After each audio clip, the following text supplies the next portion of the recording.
Hypocrisy. Hey, what's up, guys? Welcome to Lawsplaining the Interwebs. I am your host, Nick Rekieta of Rekieta Law, a small law firm in central Minnesota, and I will do something that is against all of my basic core principles right now and apologize for being late. Had a very busy evening today because school is about to start, and we had, as you know, just got back from our vacation the other day, and activities like prior to school are starting up. So we had a bunch of stuff land all tonight. That was great. And I just got home from picking up my kid. He was at youth group watching the brand new blockbuster movie, The Pacifier, starring Vin Diesel when he wasn't fat. So he was they were doing an outdoor movie night watching The Pacifier, I guess. But and then my other son was at soccer practice, and then Lady Rackets had an appointment going on. So I was like driving between all of these different things, and none of these things are close to each other. It's not like, oh, you go here and here and here. No, it's like one's in this town, one's in that town. So I'm normally not apologetic for being late, but tonight, I had a good reason to be late. Normally it's just I'm lazy, like laying down on my bed. But okay,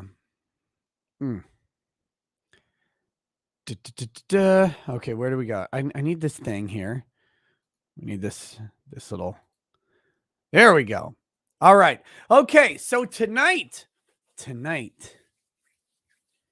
we're back into the ground. Oh, my fingers are moving like really nicely on the camera. We're back to the grind, and we've got a very important job to do this season of the year of the world. I don't know. The election season is upon us, and you know what elections bring? Politicians. But do you know what Asian elections bring? Erections. And that is a racist joke.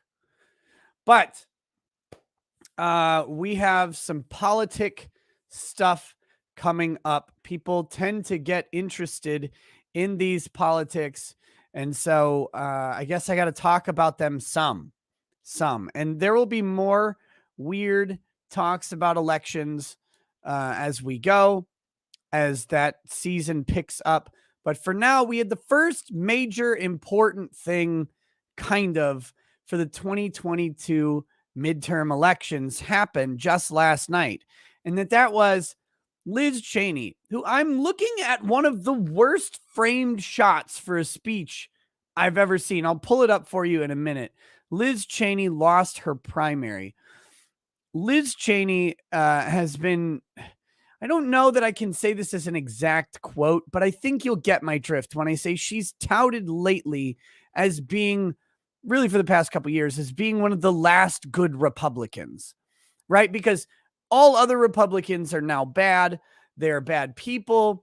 They're bad to their core.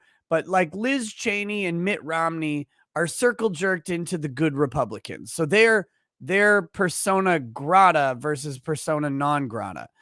But they're a dying breed. There's just not really any good ones left except for these. And so she is lauded and applauded constantly in sort of mainstream media circles. But the interesting thing to me is that once she started doing that and getting that accolade from the mainstream media, her credibility with actual just Republican voters, remembering that the overwhelming majority of the mainstream media are not Republican voters. Let me back up for just a second and preface this very, very importantly. I don't care if you are Republican, Democrat, communist, libertarian, it's irrelevant to me. I love everybody. I'll talk to anybody. And there's no purity test that needs to be passed to like hang out, watch the show, or whatever. But know that I default towards freedom. And right now, the place where I see more freedom, and by freedom, I mean, things like less taxes and less onerous burdens on my speech and my activities.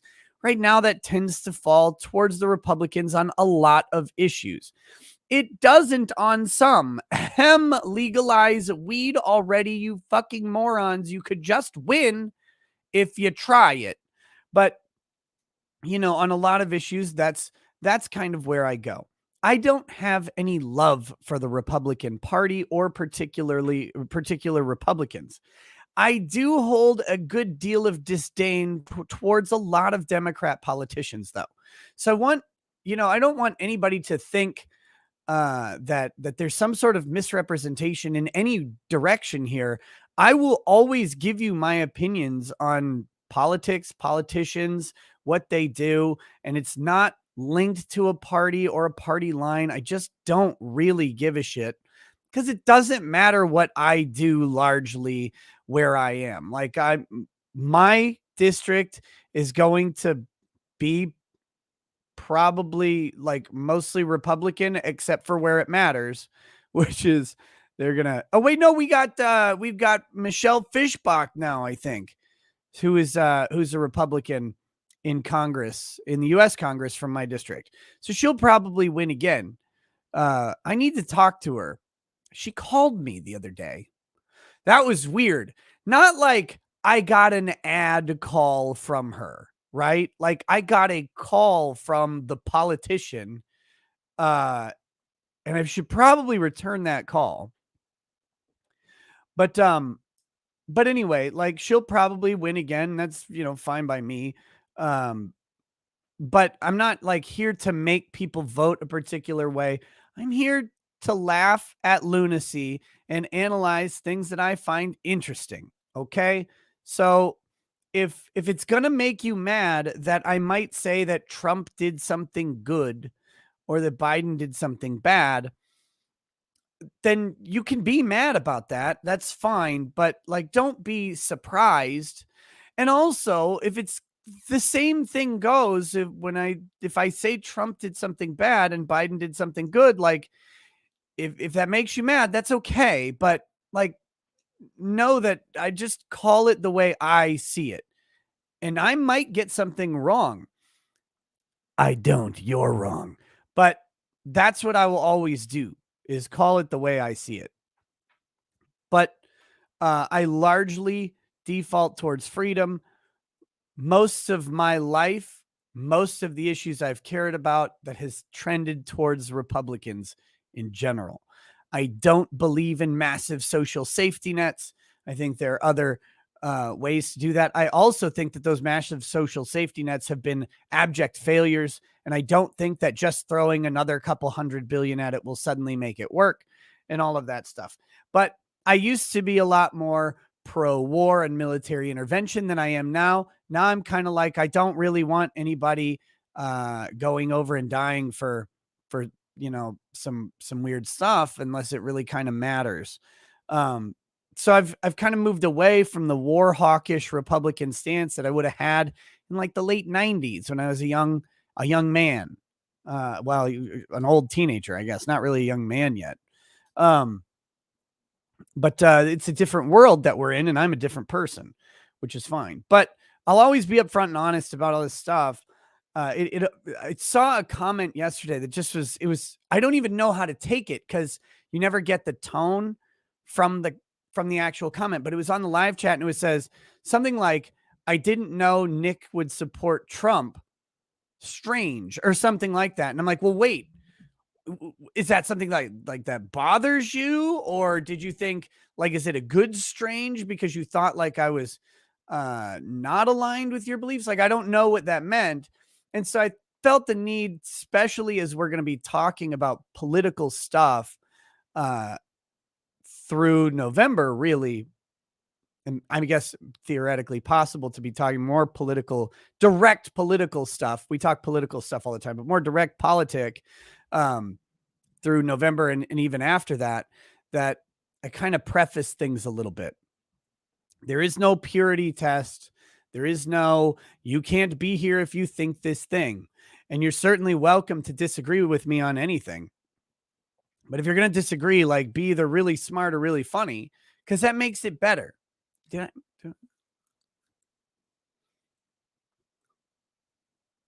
no, it's like, I think that's a gray little mustache hair hanging on there.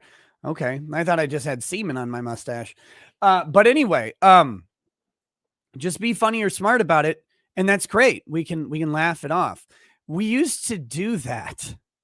We used to just disagree with each other, but like smile about it because it's fucking fine. Like the whole system is based on disagreement.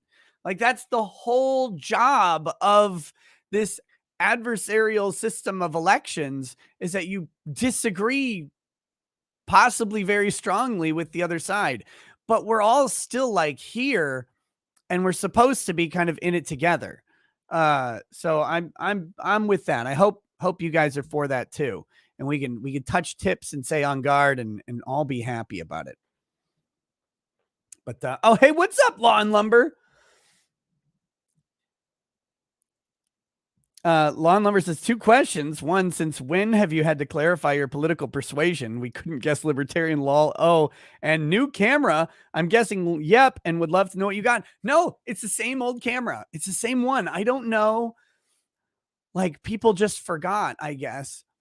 I will say, so I mentioned this yesterday, and I hate the fact that I think I've even got so tangented into the story that I forgot the purpose of it. But I got that facial in Jamaica. His name was Derek, and he was very nice. No, I got the facial at the massage thing in Jamaica is where I went, I guess. So whoops. I wasn't actually saying what country I went to, but anyway. So I got the facial at the massage place, which was great, and legitimately look in like my skin is better and younger. That'll change, of course. That will, of course, change as I get more and more down into the rabbit hole. I also, was drinking a lot more water, mainly because it's so fucking hot that you had to drink a ton more water. And I was drinking a lot less, just harder liquor. So that probably helped too. So also the spermatogenesis or whatever. But no, the camera is the same. To answer your question, it is a Sony Alpha 7R4 camera with a 24 millimeter G prime lens with a 1.4 f-stop. Focal length 1.4. Although I have it set at 4 right now, an f-stop of 4. But yeah, so that's the camera I use and the lens. It was very expensive. It's a nice camera. Everybody hated it because it reminded them that I'm actually fucking old. But I look a little younger, and I think I chalk it up to a bunch of relaxation, a bunch more water, and some actual skin, like treatment, which was nice. Regeneron user confirmed. What the hell is Regeneron? Where can I get it? Where can I get it? The vacation cam took years off. Yeah, that was a shitty little webcam. Well, it's kind of an okay webcam. It's called the Illumia webcam. I got it on Kickstarter. Has a bunch of AI features that I haven't played with. Like it'll track you around and stuff if you want it to, but it's kind of weird.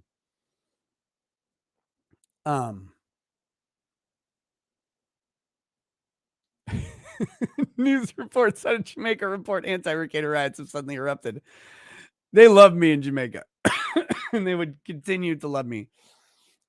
Actually, so since the cat's out of the bag on where I was, it was actually a really cool time to be there for one specific reason.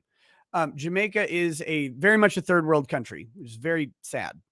it's a sad place to be at times because you're driving around and everything looks like garbage. But it was their 60th anniversary of independence. And so we're there during like not just the Jamaican 4th of July, but like a big one, like a decade one, which is cool. And it was really fun. Like there was excitement and there was so much fucking Bob Marley playing everywhere. But I used to listen to Bob a whole lot back when I was in high school. So I was at home. I'm like, get up, stand up. Woo! Yeah.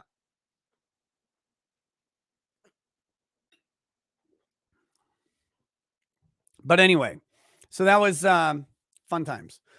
But yeah, I think that's probably why I look a little younger, or the camera looks better, because normally everybody just hates this camera, which is fine too.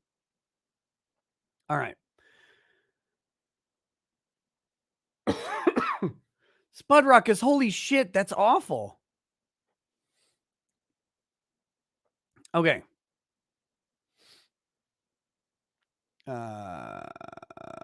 Let's see. Nikki smoked a spliff. No, not for a really long time. Did all sorts of other fun stuff. You can hear more about my vacation on the Locals live stream that I did a couple days ago. It's great. So I'm not going to sit and belabor the vacation talk here on this stream. But no, there was no spliff smoking. John Poglip says, well, it is better than last night. It's literally the exact same as yesterday. It's the same camera in the same spot with the same f-stop, the exact same lighting. Everything is the exact same. Oh. All right. Salty Balls wants me to talk more about the vacation. But dude, like, no, I've already talked about it a lot. Like, we had so much fun. We did all kinds of cool stuff. Like, slept in a hammock on the beach, slept in a raft on the water, slept in the pool, slept in the hot tub, slept on the bed, slept in the other hot tub, slept in a stairwell. I mean, everything was great. Like, we could just, you say no more vacation talk, but Salty Balls asked me specifically. He's like, could you please tell me more about this vacation? I was at an all-inclusive. It was really nice. I had good food. Had a nice steak and lobster dinner with Lady Rackets.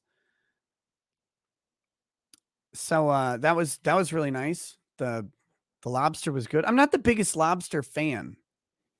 I don't know about you guys. I think it's a little over. I mean, it was good, but I think just in general, lobster's a little overrated.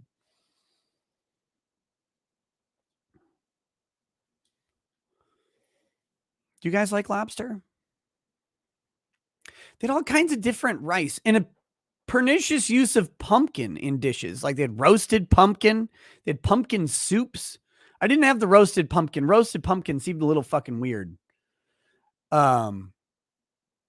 Like that's too much gourd, I think, for me.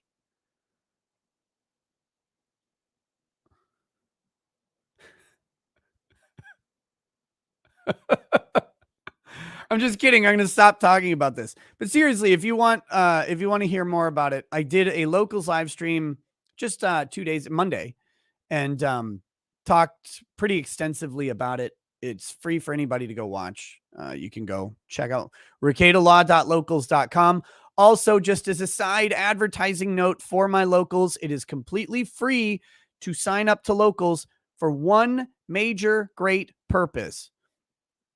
Every day, when I make the links for the shows, I tweet out or I put out on Locals, and I also tweet the link to the show.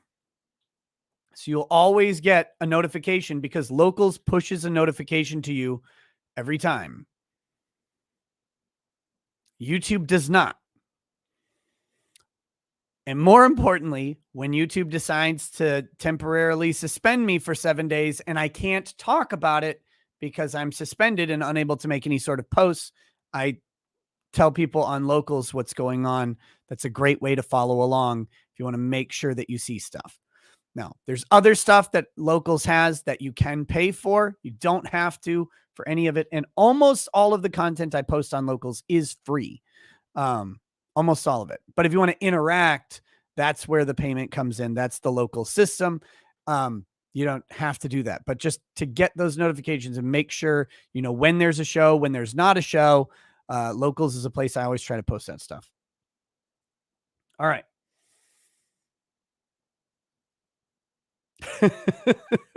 Yes, Ethan Flash, fucker.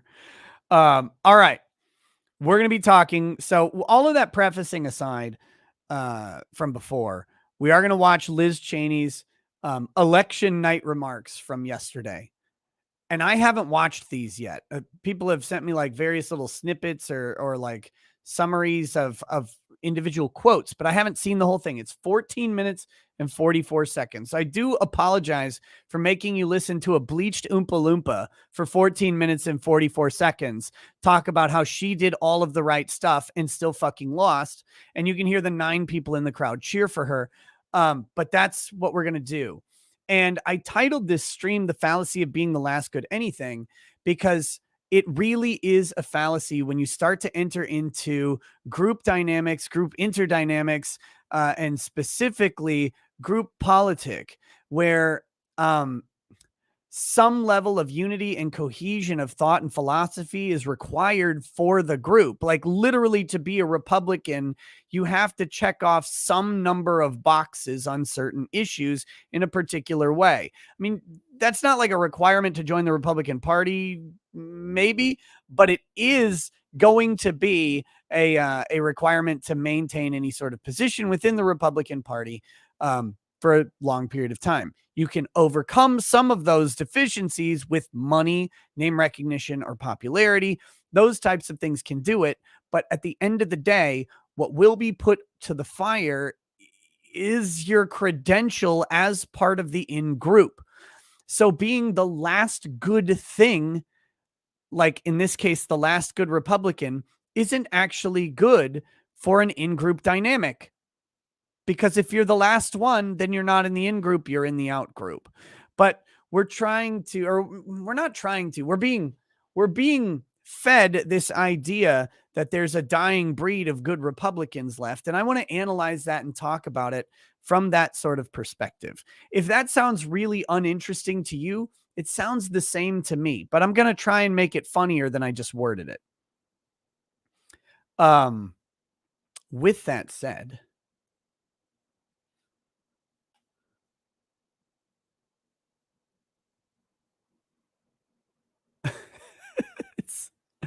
oh gosh. Okay, got it.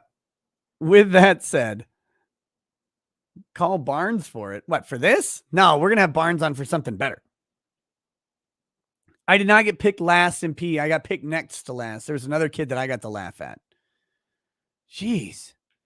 You guys are trying to be mean to me today. Oh, I'm also considering, this is just aside from the Liz Chaney stuff, I am considering a new segment of the show called the top 10 schizo posts, where I think like maybe every week, or it might even be every stream. It kind of depends how often it is. I'll grab the top 10 craziest fucking comments from the previous stream or the previous week's streams or whatever. And we'll do like a David Letterman top 10 list thing. Like maybe I'll have like the editor, Ryan, the editor or something, somebody grab them or someone else, like, so that I don't know what they are. And I can be surprised by them, because I'm telling you, like, some of these comments just like they blow me away. And like some of them are like really insulting and those are fun, but others are just fucking crazy. Like, and they have nothing to do, at least in my brain, with what was going on in the stream. So that's I think I kind of want to like build that segment because I find it comical to do that. So, and with that, I do have maybe a teaser, not really a teaser, but like some comments from yesterday and stuff that I've been seeing, or the day before. They're fun. So, Paging right of reply. Oh, no, no, no. Why no show on Alex Jones? Were you paid off? Well, no, I was banned for most of it, but I was also just on vacation. I didn't watch it. I mentioned yesterday, and I'll mention again, I would love to watch the Alex Jones testimony, do a watch party of that coming up here pretty soon. I mean, and I ranted about the trial in general, lack of trial yesterday. You could catch that. But the main reason is I just really didn't follow it because I was not following anything online on my vacation. I needed to literally unplug, and my phone basically stayed on my nightstand almost the entirety of my trip. So I don't have hardly any pictures. I don't have much of anything. It was just great. But there probably will be an Alex Jones segment at some point in the near future. Let's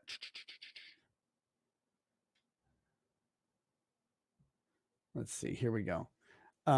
Okay, there are a couple. I'm not going to do all of the super chats that have come in yet, but I'm going to do a couple of them, and we'll start this Liz Chaney thing to get the ball rolling. See, Techno Geek, CD-ROM 1019. I hear whiskey you haven't tried is a perfect cap to a vacation, especially if it's free. You should get you some like today. Yes, I will contact Streeter. I will. I'm so fired up to be back. I actually will. Kiwi goes live. Whoa, big one. Hey, Nick. Just got back from the Friday Night Tights Vegas meetup, and I have some sad news. Gary from Nerdrotic says he's a Rush fan, but he mispronounced Neil Peart's name, so press X to doubt. Hail the fellowship and hail Friday Night Tights. That is unfortunate for Gary. I don't know if I pronounced it right. I am not a Rush fan. I would never claim fandom of Rush out of respect for people who are. I mean, their music is good. I like it, but I'm not like I'm not in it. It's Peart. Okay, see? But I'm not claiming the credential. I don't want the credential. I like Rush music just fine, but I'm not going to call myself a fan. I mean, I can't what that'd be a lie. It'd be disingenuous.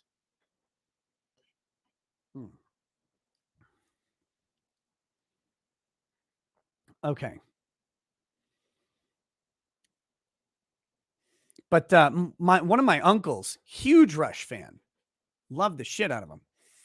Knuckler 23 random, but I love how I can slam a beer and drive my car as long as I'm below 0.8 BAC, but I can't have a single open beer can in my car while I'm driving, even if I'm 0.0 BAC. Yeah, it's the open container law is stupid. It's been stupid for a long time. It's a reason to search. It's a reason to develop sufficient cause for field sobriety tests and stuff like that. It's all bullshit. Vanessa 1. Ooh, how many are there? Listening while I watch the most incredible thunder and lightning storm our area in central North Dakota has had all summer. Oh shit, is that going to hit me in a couple hours then? I can't wait. I love lightning storms. Thank you for giving me something to look forward to, Vanessa. Stay unelectrocuted out there. Nick White watched the 6.5 hour show at work today. Welcome back. I can't believe you apologized. Very breaded. I hope people enjoyed the show yesterday. I'm feeling so good and so energized coming back. Like it's Oh, I did see a good comment that said the forced rants are getting old. It's like, oh, forced rants are now getting old for you. Okay. Like, I don't force rants. Like they erupt out of me. It's like sometimes I have a premature rantutation or whatever. But if like the weirdness of the comment was the forced rants are getting old. It's like, so wait, the forced rants weren't old before? That's weirder to me than them getting old now. or than them being forced. But no, I don't know. How do you force a rant?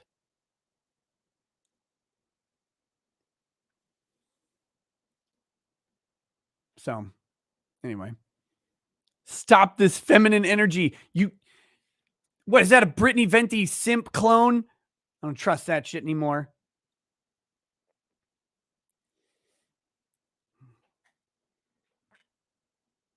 Forced rant is my Tinder profile name. The forced homosexualism is getting old. Well, I'll force some homosex on you, Ollie. Won't get old. It'll get really young really fast. The IV fourth, continuing from yesterday, Romney also this is this like is this Mitt Romney's wife or is it his other wife? Romney also supported cutting spending on entitlements and balancing the budget. Came out against abortion, wanted to appoint strict constitutionalist judges, labeled China as a currency manipulator. There you go.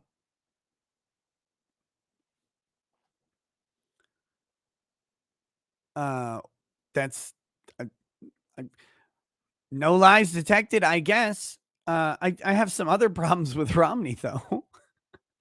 Exanter, one. Glad to have you back, Rackets. Vacation did you good. Also gave us a new saying, apologies if it's been said already. If the butterfly wings are flapping, cheeks will be clapping.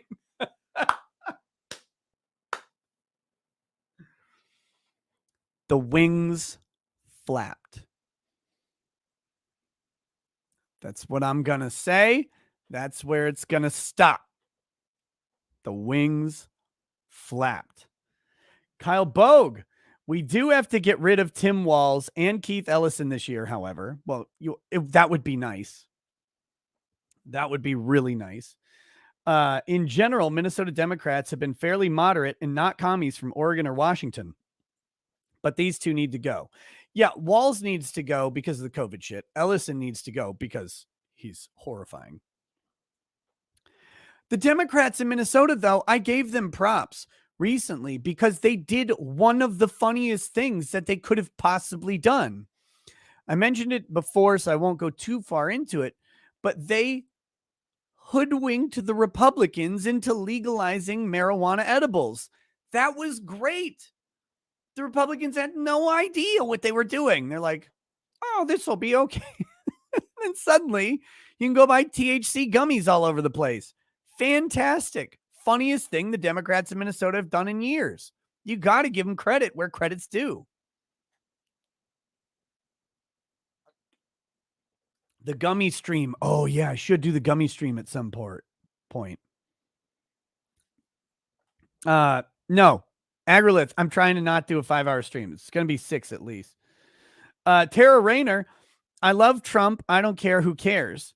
If you have an example of something Biden has done that's good, I think you're wrong, Lol.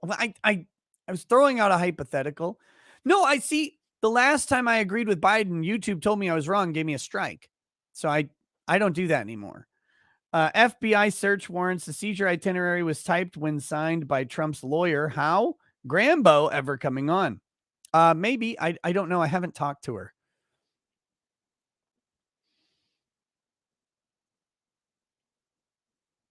Forbidden Ruin says, I must be the only pro-weed legalization Republican in the country. I mean, some people would call me Republican, and I'm super pro-weed legalization. But do you mean like politician? That'd be funny. But no, it's time. It needs to happen. Ammo is currency, says my cousin's small teen was wrecked by a tornado and baseball-sized hail in Wallowa, Oregon. You mean small town? You typed small teen. Wait. I thought that comment was going in a way different direction. The town got absolutely wrecked. The GoFundMe is hailstorm-stricken town of Wallowa needs help. It's worth it to look up the damage. The storm was insane. Let's take a quick look. On me.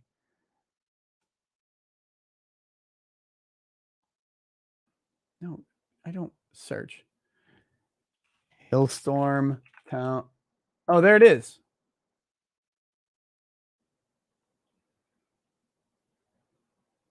I only see like one picture. I'm not going to pull that up. That's not.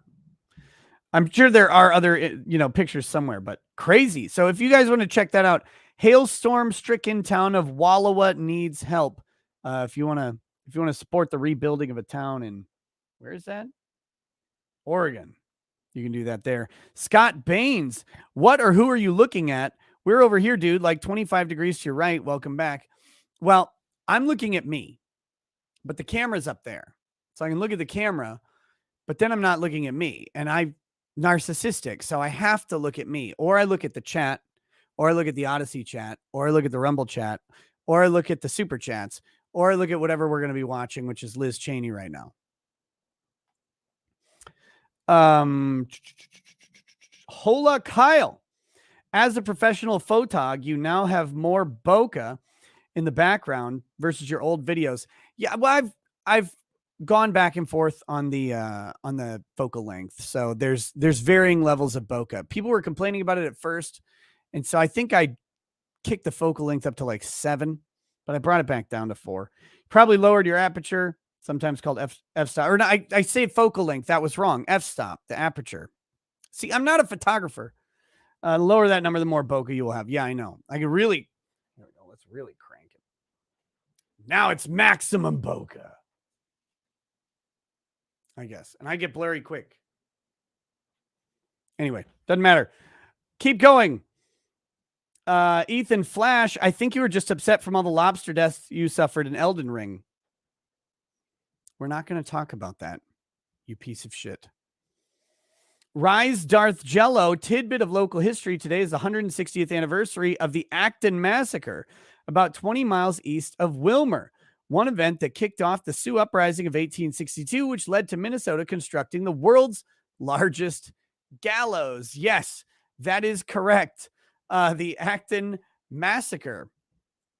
And what happened there? Well, some young braves were very angry that Abraham Lincoln decided not to pay the tribe what he had promised to pay them. So they went and murdered some white families, kids and all. And then that is part of the Sioux Uprising. It was great. I went there. I went to the site of the Acton Massacre last year or the year before and learned all about it. And that was interesting because Abraham Lincoln pardoned all of the Confederate generals and then was president during the largest mass execution in United States history of all the fucking natives. They just decided to hang all them, though.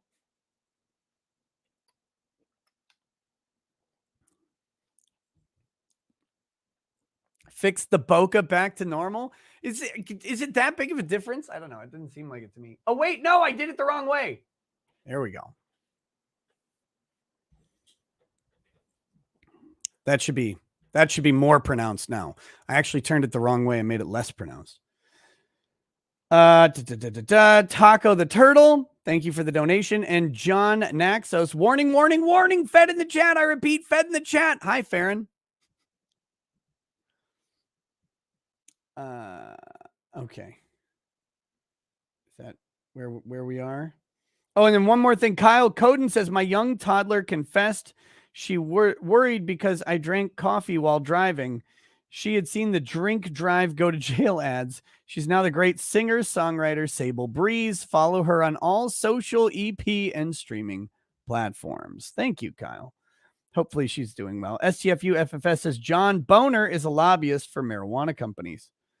Well, John Boner can get railed for all I care. I don't care who's the lobbyist. I care that it's time for marijuana to just be legalized in the United States. Okay, let's do this.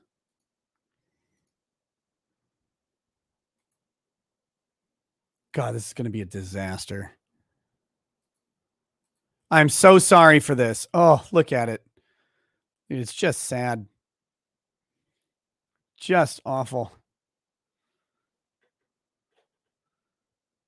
Fair and Balanced made a reply video to you. Very entertained by her defensive denials. Reply video to me?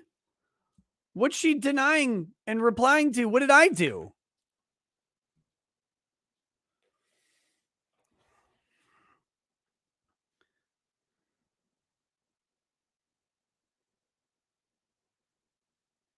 Someone suggested maybe like one of the cable in my left earbud here got pulled out of something. I don't know what it would have gotten pulled out of, though.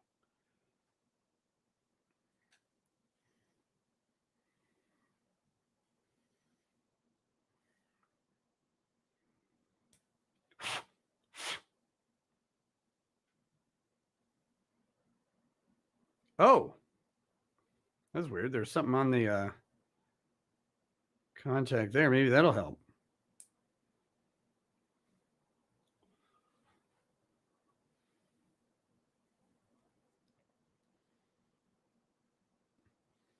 All right. So this is what we're doing here. Oh, I gotta. Oh yeah, I plugged it in. Oh, it's hot. Let's see. There we go.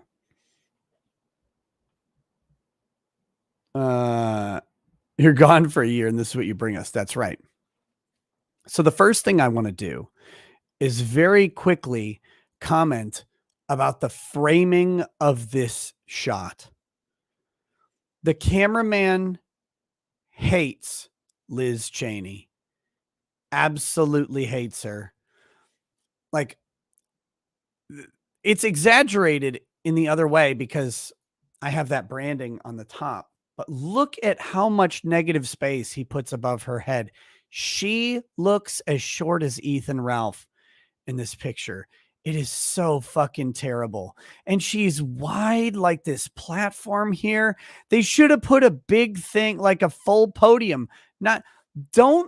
Guys, do not put Kate Moss in front of Oprah Winfrey. Don't do it. It's rude to Oprah Winfrey to do that. But that's what they did with Liz Chaney. And they planned for this. Like, they knew she would be speaking in front of these fucking hay bales. Don't put hay in front of a woman, because if you do that, she looks even more like a horse. All of this is bad. All of this is terrible. Whoever set this up knew what they were doing. They don't like her. I 100% believe that. Look at how bad this looks. And even with this shit framing, they have these 19 fucking foot tall American flags, and you can't even see. Tiny little bit of blue is all you can get out of this. The reason they have this shot so high is so that you can see any of the flags at all.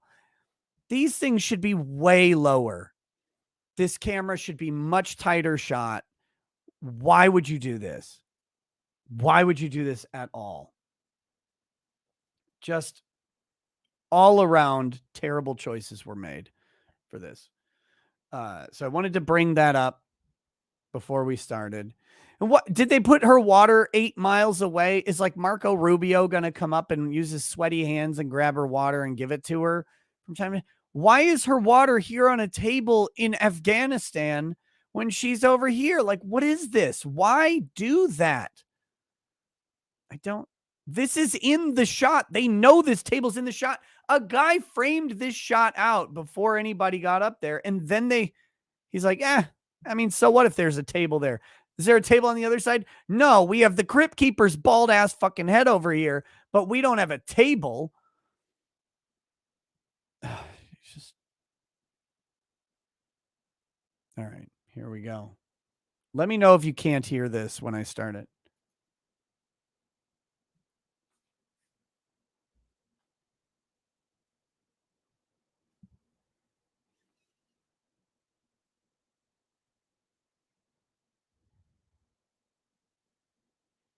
Yeah, thanks, Brad and Kate. Did you mention that she lost when you introduced her? No audio? Really? Now that's actually surprising. Hold on, I'll go back. I think I can fix this.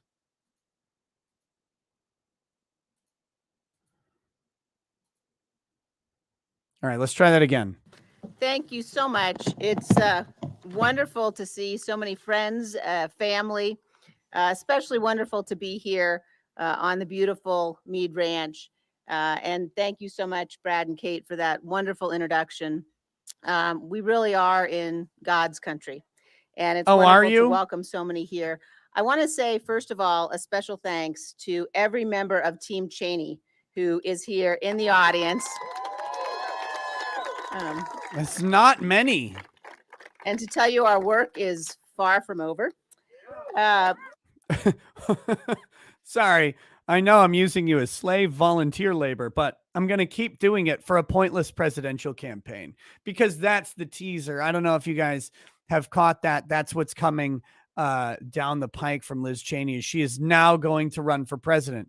After getting completely spanked out of Wyoming, she figured the smart move to follow that up would be to then run for president on the national scale to see how many Republicans actually fucking hate her. And it's going to be a lot. Law and Lumber says, Boner's favorite quote, if ifs and bits were candy and nuts, then every day would be Christmas. If ifs and bits were candy and nuts, then every day would be Christmas. Enjoy, give it your best shot because it's going to get clipped. Didn't Boehner, wasn't he like, oh, if ifs and bits were candy and nuts, then every day would be Christmas? He had kind of a weird.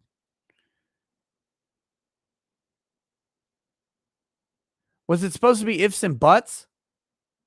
Well, he wrote ifs and bits. I blame Law and Lumber. He got maybe cucked by autocorrect, but we'll try it again. Here we go. If ifs and buts were candy and nuts, then every day would be Christmas. No, it's funnier. It's much funnier with ifs and buts. I knew it was coming, and it was still funnier to say it with buts. Oh, okay. Thank you.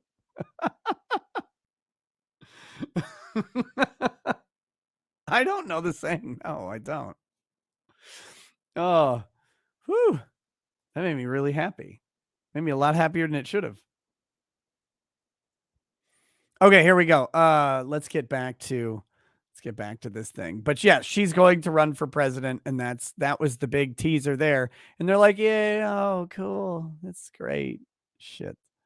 Jason McConnell says Dick Cheney killed millions of people, spent trillions of dollars creating new enemies of America. He also shot a lawyer in the face and made the lawyer apologize. That's a push. You better apologize to me or I'll shoot you in your fucking face again, you piece of shit. Among the many, many blessings that we have as Americans, and one of them is that you just lost the primary. And as individuals and as human beings, the blessing of family is surely the most important. And so I want to thank all of my family and pay a special tribute to those who are here with us tonight. My mom and dad, Dick and Lynn Chaney. Dick and Lynn. And my husband, love Phil. Story untold. Oh, and Phil. And 4 of our 5 kids are here.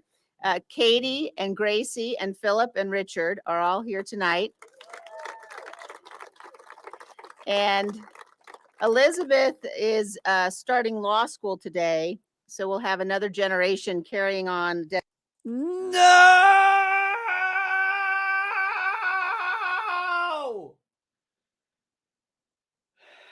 Not another one. Dynastic politic in America has to stop.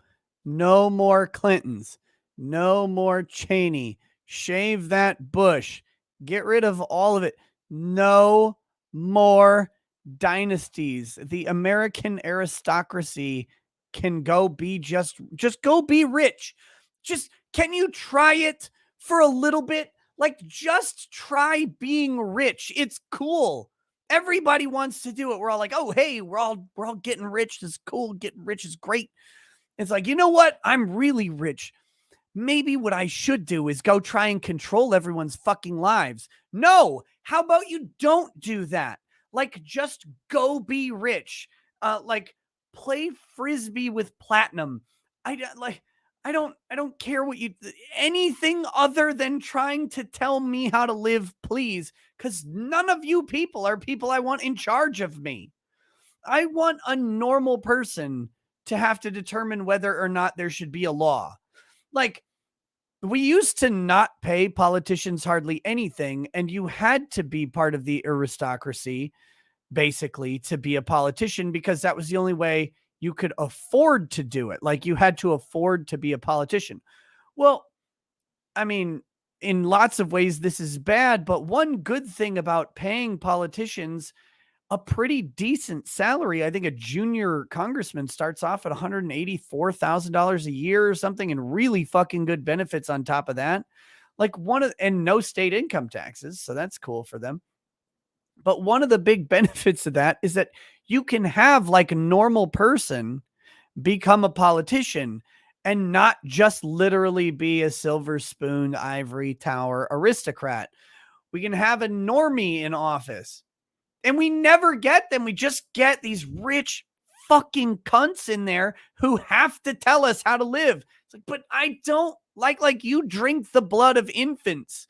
Like, just go do that somewhere else alone and don't remind us that you exist. Just like live on your yacht or whatever you need to do. Just, I don't want these people around. And I certainly don't want another generation of Cheneys. Oh, she's starting law school. That's code for she's going to run to be the third female president.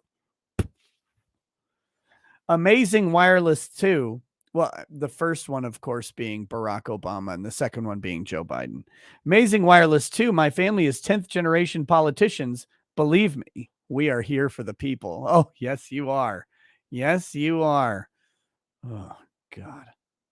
Fucking just. Dedication to the Constitution and to our freedom. A little over. Wait, did she just say she's gonna follow on? And let me rewind that for a second. Starting law school today, so we'll have another generation carrying on dedication to the Constitution and to our freedom. Oh, is that what Dick Cheney did with the Patriot Act? Is that what he did? Was he just dedicating himself to the Constitution and carrying on the flag of freedom with the fucking Patriot Act? One of the greatest incursions to American liberty in the history of the entire country. Like, just get them out. Get them out. Find lampposts, tar, and feather, and get to work. What the fuck are these people still doing in this country after what they do? Like, they should be. Our politicians need to be like, at this point, they almost unanimously need to be run out after they finally get fucking evicted from office.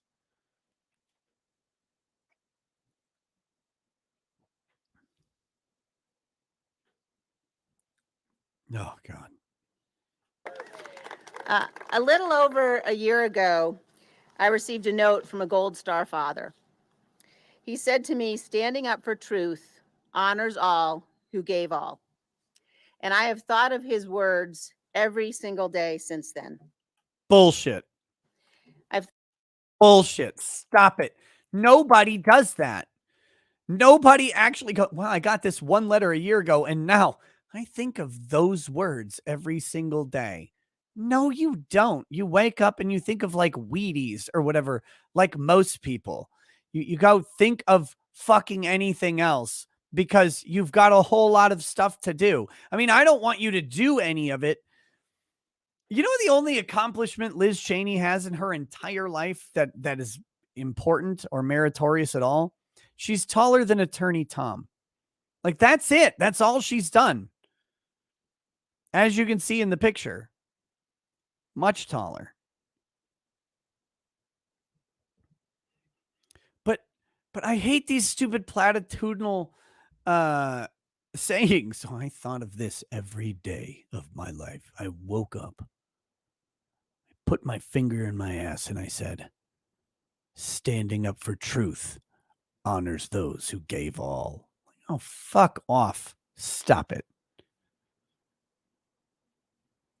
Thought of them because they are a reminder of how we must all conduct ourselves. We must conduct ourselves in a way that is worthy of the men and women who wear the uniform of this nation. Wait, okay, look. You guys know me. I'm a friend of the veteran and the military and all that stuff. I love them all for doing the things that, like, not everybody was able to do, right? Like I didn't go overseas and like carry guns and stuff, and I stayed comfortable here in Minnesota. It was that was the path that I took and other people take it. But again, we must all listen to what she just said. Like this, it's political bullshit. Ourselves in a way that is worthy of the men and women who wear the uniform of this nation. We must all conduct ourselves in a way that is worthy of the men and women who wear the uniform of this nation. Hey, Liz, hey, Liz Lips over there. How many infantrymen have you hung out with? You realize, you dumb bitch, that you sell them this. You sell this stuff to the men and women of this country who wear the uniform, military special gin. You have created a specific brand of acrid poison that they can buy for them. That's the dignity and respect. And it's so disgusting that you can't buy it anywhere else except on base. Like, and the best part is infantrymen don't give a shit. They'll drink it anyway. Swill doesn't matter because it just isn't a big, it's like, these are not like this. This is going to sound rude to military people, but I don't think military people will take this in a rude way. I think someone else will be like offended on their behalf. This is not like an erudite, crusty class. Like these are guys and women who are like normal and funny and rough around the edges because they realize and get put into situations where a whole bunch of other shit matters a lot more than like some faux etiquette that Liz Chaney's trying to impose upon them. Like, this is like, what are we talking about here? These guys use more slurs than I do per minute. Stop. Like, why? Can we stop pretending about all of this stuff?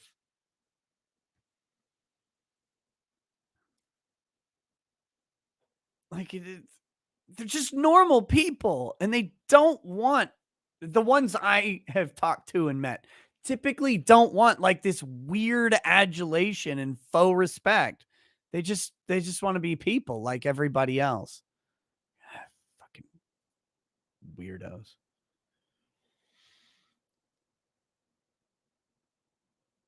Breck says, my future wife told me early on I was no longer allowed to pick restaurants as Army had killed my taste.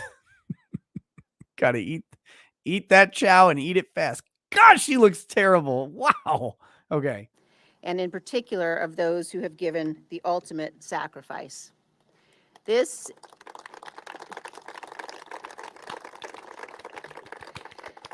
is not a game. Every one of us must be committed to the eternal defense of this miraculous experiment called America. And why at are the you heart opposed of our to it? democratic process are elections. They are the foundational principle of our Constitution. 2 years ago, they're not. No, they're not. The elections are not the foundational principle of our Constitution, and we have to stop pretending that they are. Elections are optional processes that the Congress allowed the states to create if they so desired. Elections, with like how they started, were literally just the state coming up with any system it wanted to put whoever the state wanted into power, including having the legislator just fucking pick who it would be. That's the foundational principle of our Constitution, not elections. You don't even have a right to an election. You don't have a right to vote. The only thing you have is an equal right to vote, which means if the state deems to give you the opportunity to vote, they must provide it equally to all citizens, except for specifically excluded people like felons, for example. But that's it. The state does not have to provide you an avenue to vote. The right to vote has been vaunted into this special status in a similarly confusing manner as the right to abortion was in the past. No more hashtag based SCOTUS. But like the right to vote wasn't even enshrined in the Constitution at all. The opportunity to vote is mentioned. But the Electoral College system was how this worked. And the Electoral College system had so much flexibility that, and still kind of does, that it's theoretically possible, for example, that California could go full fucking crazy tilt and say only undocumented persons can vote in our election. Like, that's how strong state-run elections are. They have this massive authority to do this. I'm still waiting. I'm still waiting for California to do that.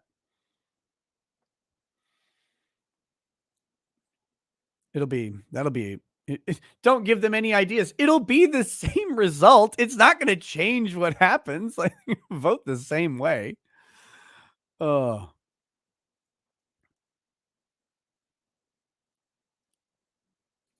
Anyway. What?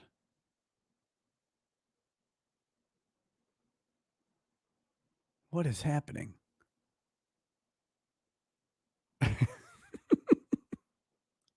I'm sorry. I'm enthralled by the Odyssey chat. I don't know if someone's yelling at me or if someone's yelling at someone else. Okay, here we go. Won this primary with 73% of the vote. I could easily have done the same again. The path was You could have, then why didn't you? I could have done it again. I hit a home run last time. I could have hit a home run at this at bat too. But yeah, but clear. But it would have required that I go along with President Trump's lie about the 2020 election. It would have required that I enable his ongoing efforts to unravel our democratic system.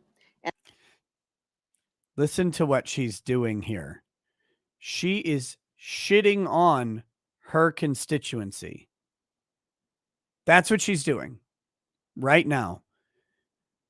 Everything she's saying about Donald Trump, she's saying the reason she did not win is because of all this crazy shit that isn't true, implying that her constituents believe all the crazy shit that isn't true. This is such an elitist fucking bitch. And this is the big problem with all politicians. They think that they matter. No, you are to represent a group of people. That means that you represent them. Liz Chaney is sitting here telling us that she does not represent the people of Wyoming, but she's blaming other people for her lack of representation of the people that she wanted to represent. Except she never did, though. She never wanted to represent the people of Wyoming. She wanted access to power. There's a huge difference in those two things. Wanting to represent the people and wanting to have the power that representation of the people grants you are not the same. They are not synonymous. One feeds the narcissist, and that is the one that the American political class is so fucking addicted to. And she's just saying it out loud. I don't know if she realizes she's saying it, but she's saying the lie right out in the open. And attack the foundations of our republic. That was a path I could not and would not take.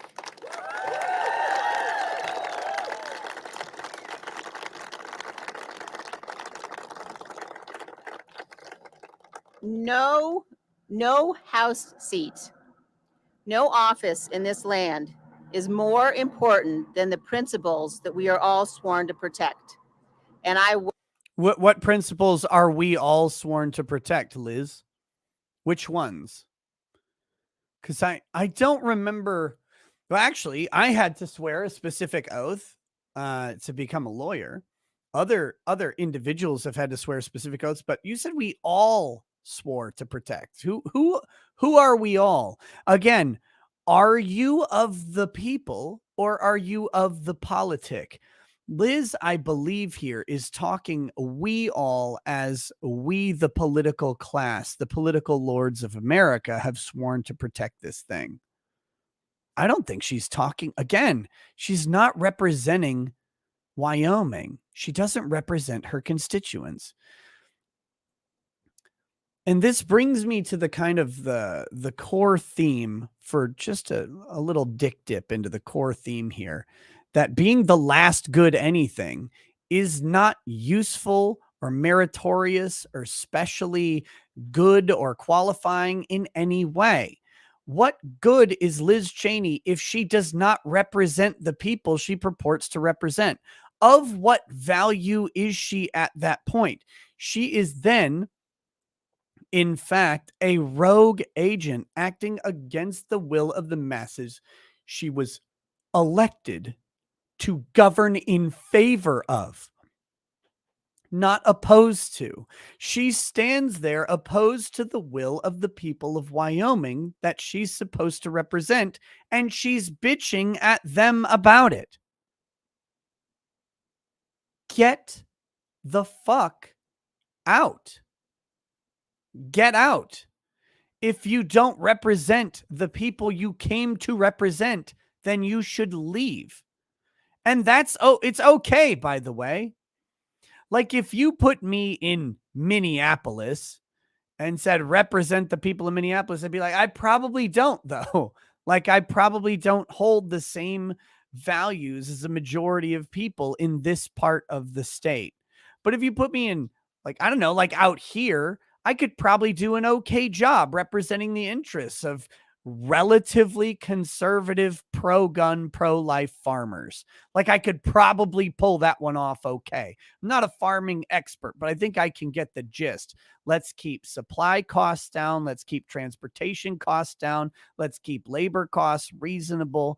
And then let's let people make shit all over the place and make a bunch of money by selling food to people all over the world. Like, I could figure out how to do that much for farmers.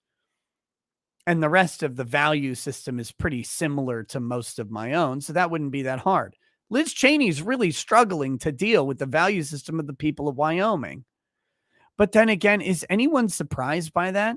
The biggest surprise I ever had was learning, this is a while back, but was that learning that Liz Chaney was a representative in Wyoming. Like, why would she? Why? Like, her views have nothing to do with those people. And of course, money and name recognition can overcome those minor hurdles of being aligned with your constituency temporarily, but it will always come back to you, and then you'll be removed. Liz Chaney being the last good Republican, well, good. Get the fuck out. Praxis says, Nick, you are the problem. All of you let this happen. Stop bitching. It's your goddamn fault. Wait, but like, how? I don't live in Wyoming. I didn't do anything. Should I have moved to Wyoming and voted against Liz Chaney? Is that what I should have done? I don't know. Okay. Oh, here we go. Well understood the potential political consequences of abiding by my duty. Our republic relies upon the goodwill of all candidates for office to accept honorably the outcome of elections. And tonight, Harriet Hageman has received the most votes in this primary. She won. There was her slide at Donald Trump. By the way, there is, again, let's go back. She said something that's not true. When you just make some shit up, it can sound true, but let's listen. The potential political consequences of abiding by my duty. Our republic relies upon the goodwill of all candidates for office It does not.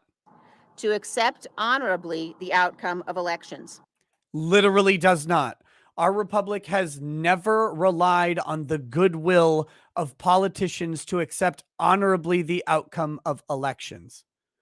Elections have been legally challenged since they started. They have been dishonorably accepted by politicians forever, and the republic has always stood. You are always able to question an election. You are always able to question the veracity of a count. You are always able to question the veracity of the tactics of the other person.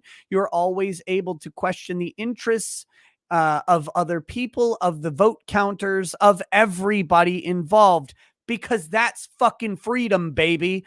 That's what it is. You have the right to petition your government for the redress of grievance. And that includes when you are trying to enter government and you believe you have been unfairly or unreasonably excluded through some sort of malfeasance. You might be wrong, but you are given the fucking guarantee that your request should be at least able to be voiced.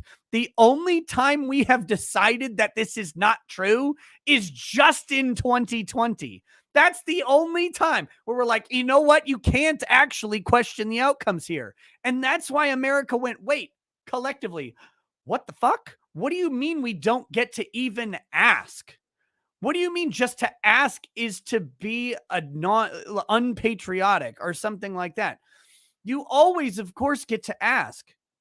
Now, how you ask and the method of asking will get you some sort of varying results on effectiveness. The quality of the question, the quality of the asking of the question, the sufficiency of evidence, all of those things are weighed in. And I've talked extensively about this after 2020. There are all sorts of issues with the 2020 election, and we'll never know the full extent of them. YouTube won't really let me talk about the subject very much or very openly. And so all I am really able to say about 2020 is that in the end, Joe Biden was inaugurated under the process laid out in the Constitution, and it became very, very hard to change that outcome in any legal way very, very quickly. But that being said, we should always be able to ask the questions about the elections and about the processes by which someone will lord over us for the next set period of time and also make fucking money off of our existence. That is bullshit. We should always, always be able to ask if these people should be there or not. And so critically should their opponent who has purportedly lost. But that goes against Liz Chaney's narrative that she's been spinning over the past 2 years. But she just made it up that the Republic relies on this thing. Where does it rely on this unquestioning acceptance, this honorable acceptance of the outcome, whatever that even means? What does an honorable acceptance even look like? That's a platitude that's been made up for this speech. And tonight, Harriet Hageman has received the most votes in this primary. She won. I called her to concede the race. This primary election is over, but now the real work begins. You know, the real work always begins after someone becomes a fucking loser, doesn't it? Oh, we lost, but now the work's really going to begin. Why didn't the work begin before when you wanted to win? Like, you should have tried working back then.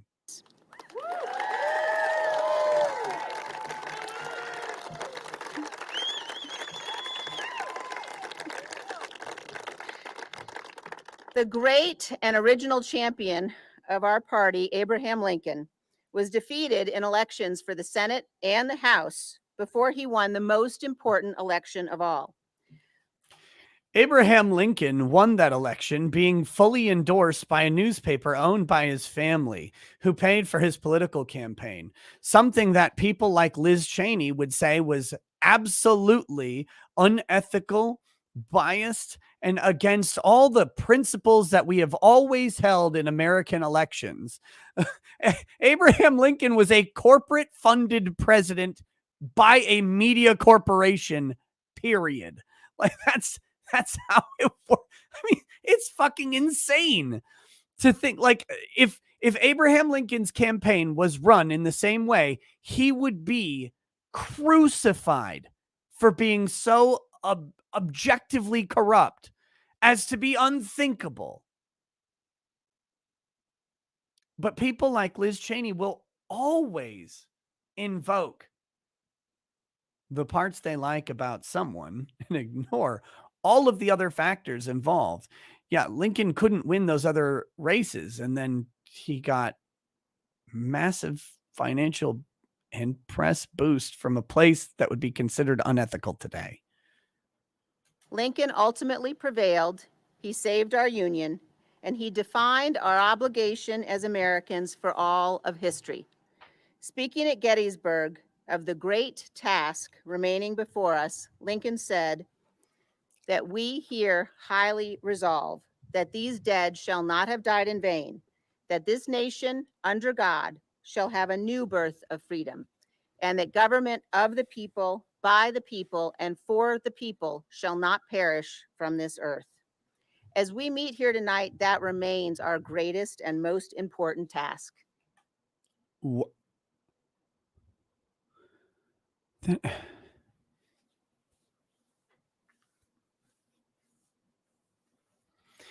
Did you miss the critical word in there?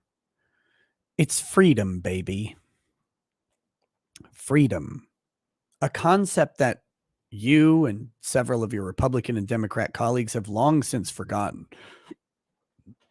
Even in this speech, you're ignoring the free aspect, the ability to question. When you don't have the ability to ask, what freedom can you ever have? Most of world history is a story of violent conflict, of servitude and suffering. Most people in most places have not lived in freedom. Our American freedom. We don't live in freedom now. Again, because of people like you who've spent your entire lives trying to take bits and pieces of it from people like your father who fucking gouged it right out of our assholes. He just took the freedom right from us in the open. Is a providential departure from history. We are the exception. We have been given the gift of freedom by God and our founding fathers. No, we were. You know, one of the, like, in a weird way, one of the people who took a lot of that away was Lincoln too. Like, you're citing to people who, I don't know. It's such an unpopular thing to talk about the shit that Lincoln did, because everybody's like, but he freed the slaves. Like, well, I mean, he didn't though. He didn't. He proclaimed emancipation for people in a different nation and not for the ones remaining in his own. And then when they arrived from the now foreign nation across the lines, they were given emancipation and then conscripted immediately into the military and sent back to fight their former oppressors, knowing that the punishment they received as freedmen, as prisoners of war, would be far in excess of anything that, say, a white soldier would suffer. Like, the horror stories of what happened to the black regiments who would be captured after losing a battle are unthinkable.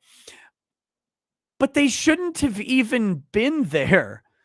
They were just there as a tool to fill out the ranks. And like, yeah, Lincoln emancipated them from the other country, but he did so to fill his own army's roster. Like, that was the motivating aspect of it. And again, he didn't free the slaves in the 4 remaining slave states of the Union. Oh, did we forget that those still existed? They wouldn't be freed until after the war. He also jailed journalists who questioned him. He was entirely opposed to some of the core principles of freedom of this country because Abraham Lincoln's goal was different. And, maybe that's the right thing for the time, but let's not vaunt him as a champion of freedom. He was a champion of the Union. He cared about the Union at the expense and cost of freedom, of individual freedoms, of collective freedoms of Americans, of the freedoms of states to make decisions. And I'm not just talking about slavery. But he did that. Why is Lincoln the champion of freedom here? Lincoln is in many ways a great champion of the nation, but not of freedom. Here we go. It has been said that the long arc of history bends toward justice and freedom. That's true, but only if we make it bend. Today, our highest duty is to bend the arc of history, to preserve our nation and its blessings, to ensure that freedom will not perish, to protect the very foundations of this constitutional republic. Never in our nation's 246 years have we seen what we saw on January 6th. That's not true at all.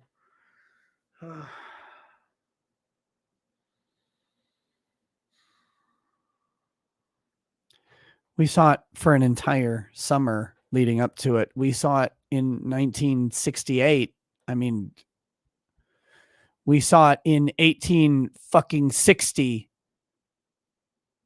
What are you talking about? Never in our nation's history did we see what we saw on January 6th. What? You just brought up fucking Gettysburg.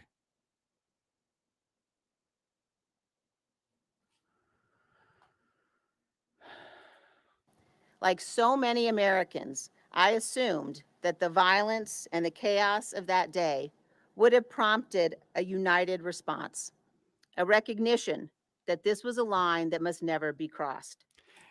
Except our nation was literally fucking built on crossing that line, you dumb bitch. What do you think the founders did? Like, I'm not saying the January 6th protesters were the same as the founders. They're not. But it was radical civil disobedience to the point of treason, far in excess of January 6th that was happening. Remember, these guys not only did some shit, they then went on to fight a war against the government and win. And the only reason they weren't all hanging from trees is that last part where they won. But January 6th was a complete fucking mess. As I've said, before anybody gets the wrong, stupid idea, I have never glorified the actions on January 6th because there was nothing to glorify. If there was any sort of plan, it was so haphazard and ill executed as to be silly. But the very notion that there was some grand scheme to overthrow the U.S. government through some election day shenanigan with no supplies, no means of defense, and no operational government to take over the deposed government is so silly when you think about what they're trying to make it out to be. America almost broke that day. How? Like, how would it have broken? And oh my God, if it almost broke, maybe it should have. Like maybe that should have happened as the result if America was that weak as to break over a bunch of weirdos walking around a public fucking building.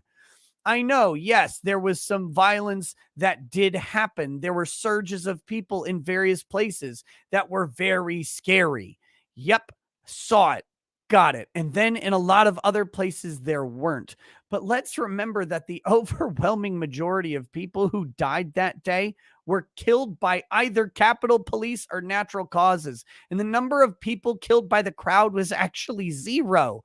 We haven't found any people killed by the crowd, but we have found people killed by Capitol Police and we have found people killed by various natural causes. That did happen.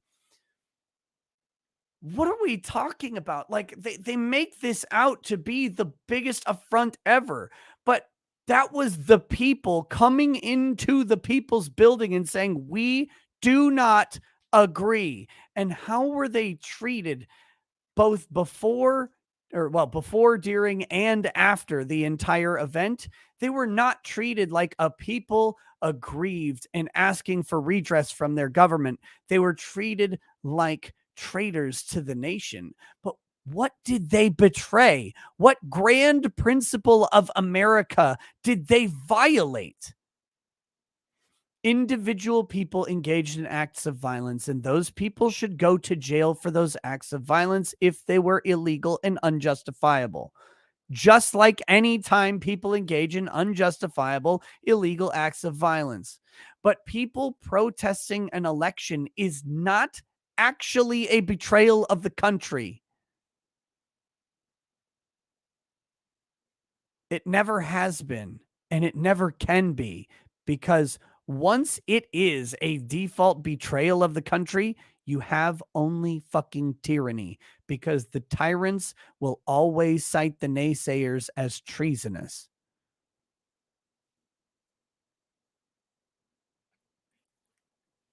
Oh, Ryan, the editor, quit your fucking picture. Here, there.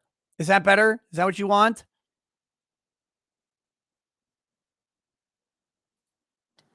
A tragic chapter in our nation's history to be studied by historians to ensure you that it want can this never one? happen again. You But want this? instead, This what you want? major elements of my party still vehemently defend those who caused it.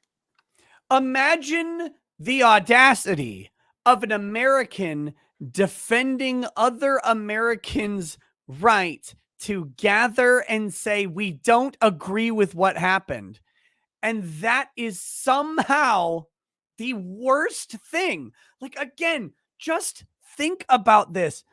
This is labeled the worst thing that could possibly be in all of our history as a nation. The worst thing ever is a bunch of people got together at the seat of government and said, we don't think what happened actually happened. We have big questions about shit that went down, and we want answers for it.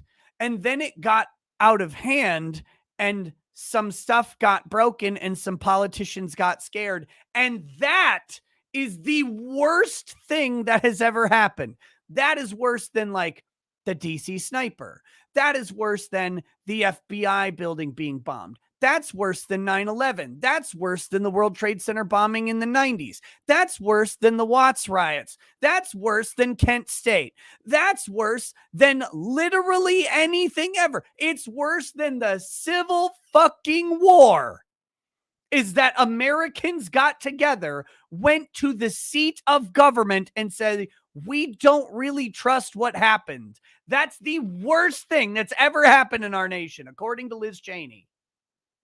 And the fact that anybody would bring that up in a mild defense of some of the people there is so audacious to her that she literally can't even.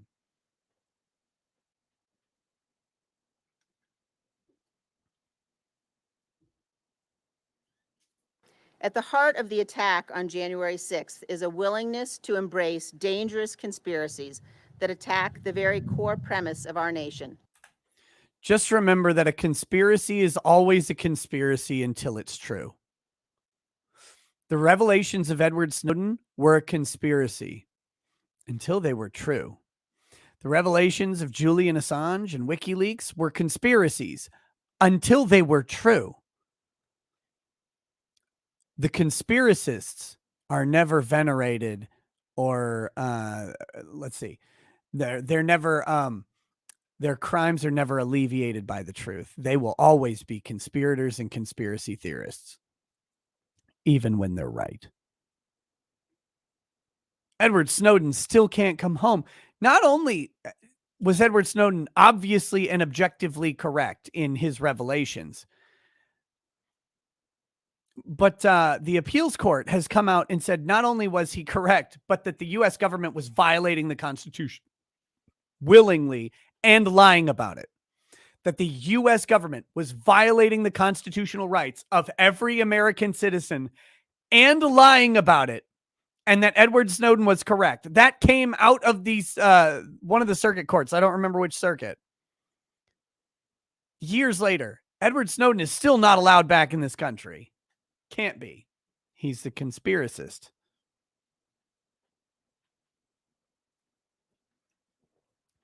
It's fucking crazy.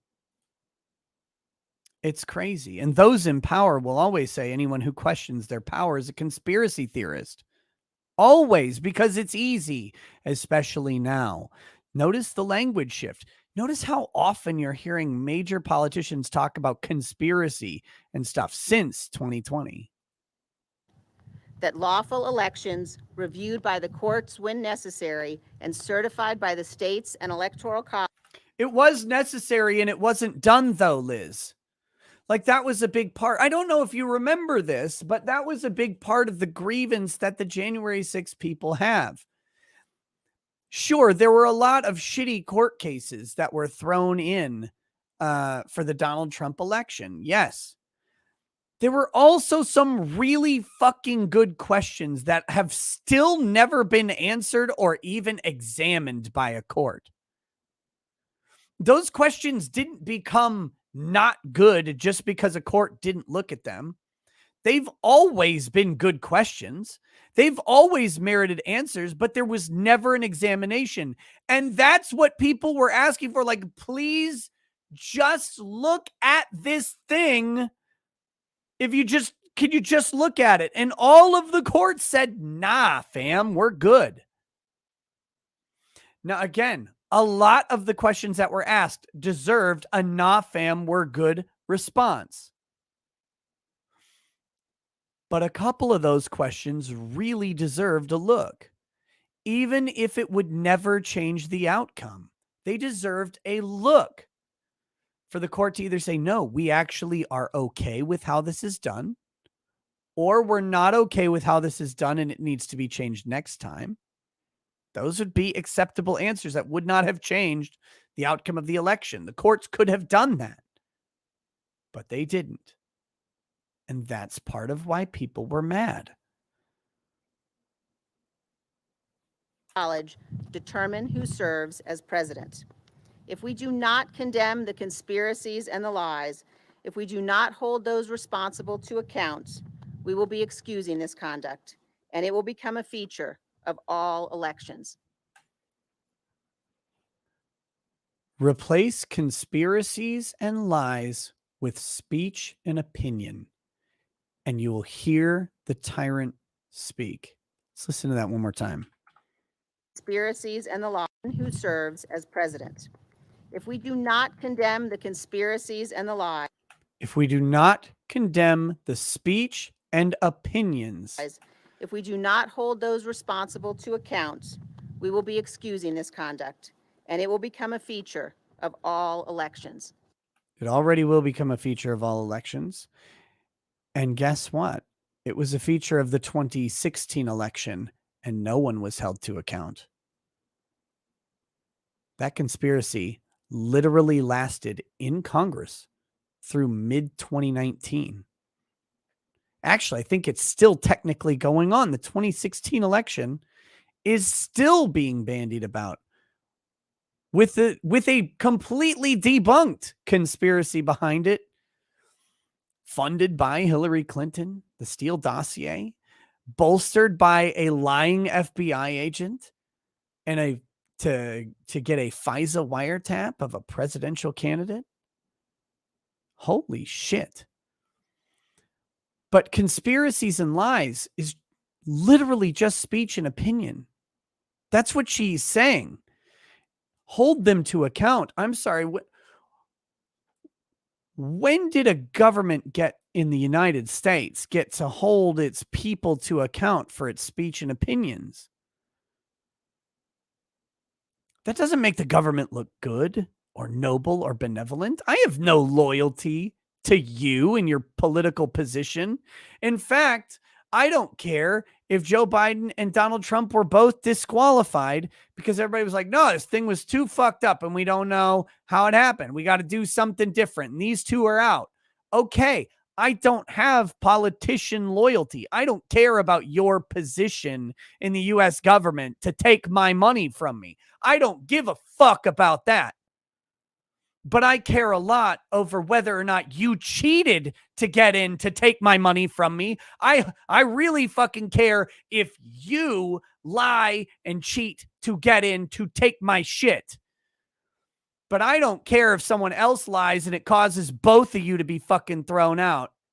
And then we get an honest assessment for the next go around. That would be better for me. Fuck you in your position. I don't care about that. Go back to being rich. Leave me alone. America will never be the same.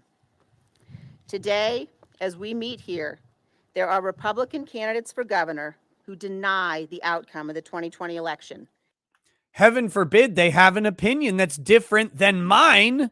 And who may refuse to certify future elections if they oppose the results.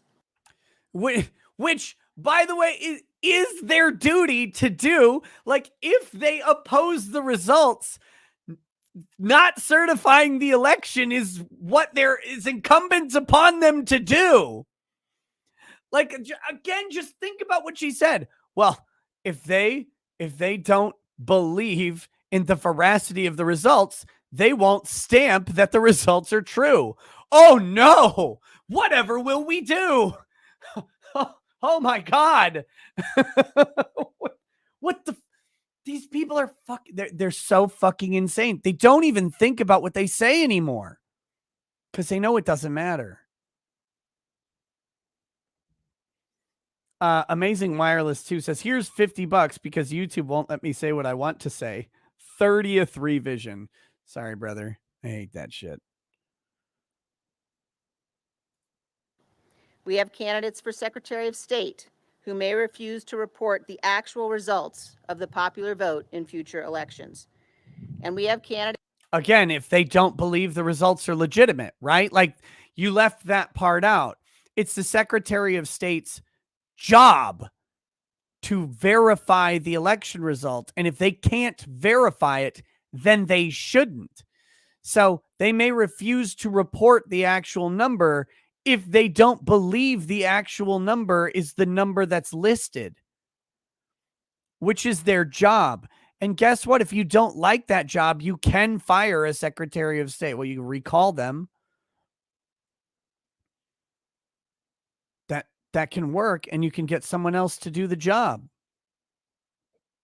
That's the process by which we have this stuff. That is the check and the balance. Candidates for Congress, including here in Wyoming, who refuse to acknowledge that Joe Biden won the 2020 election and suggest that states decertify their results. Our nation is barreling once again towards crisis, lawlessness, and violence. Like, it's barreling once again towards crisis, lawlessness, and violence. Like, I never know what that actually means.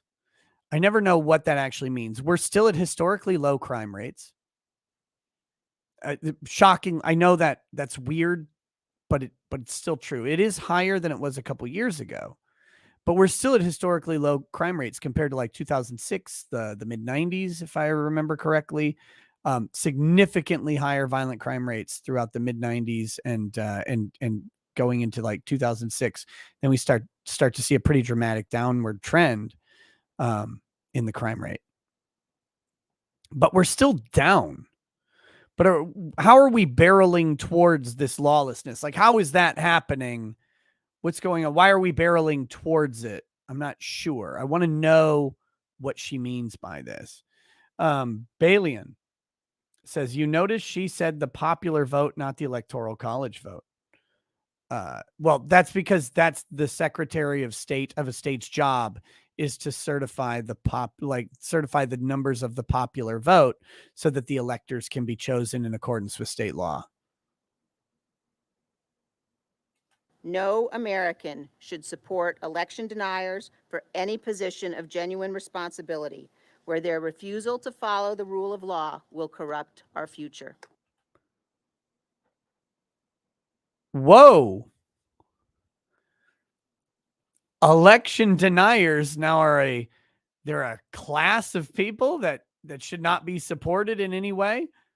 What if you are also an election denier? Then shouldn't you necessarily support someone who agrees with your position on the election? Like, I think that's what you would want to do. But what, I'm sorry, what was that? And why, again, where's the assumption that they would not follow the legal process? By the way, all of the election deniers that she's talking about all did follow the legal processes of their states, which is why we actually had a certified election that followed the Constitution up through the inauguration of Joe Biden. It's because in the end, everybody actually followed the legal process. All of the election deniers, including Donald Trump, followed the process. Donald Trump, on the day of inauguration, peacefully stepped away from the White House and gave the keys to the Volkswagen or whatever to Joe Biden. There was no violent resistance of the exchange of power. Donald Trump attempted to exercise all legal and popular options available. He did not in any way employ military force or a police force or utilize his executive authority or power in any way that was obvious to try and maintain a hold on the office. He attempted the legal and then the popular method of saying that he didn't believe the election was correct. To YouTube, to be very clear, I am explaining the position of Donald Trump. I am not holding, espousing, or promoting any particular position on the election of 2020 or any other election. It's not my job to have a position on the election or its veracity. I'm explaining what was going on. But the important thing is, all of the election deniers that Liz Chaney is talking out to the last man followed the law and gave the results. And the results were counted, made official, and Joe Biden was inaugurated as the president peacefully with literal zero interruption from anyone in office. So where's the crime that these people commit? Thought crime. It's always back to thought crime. You think the wrong thing.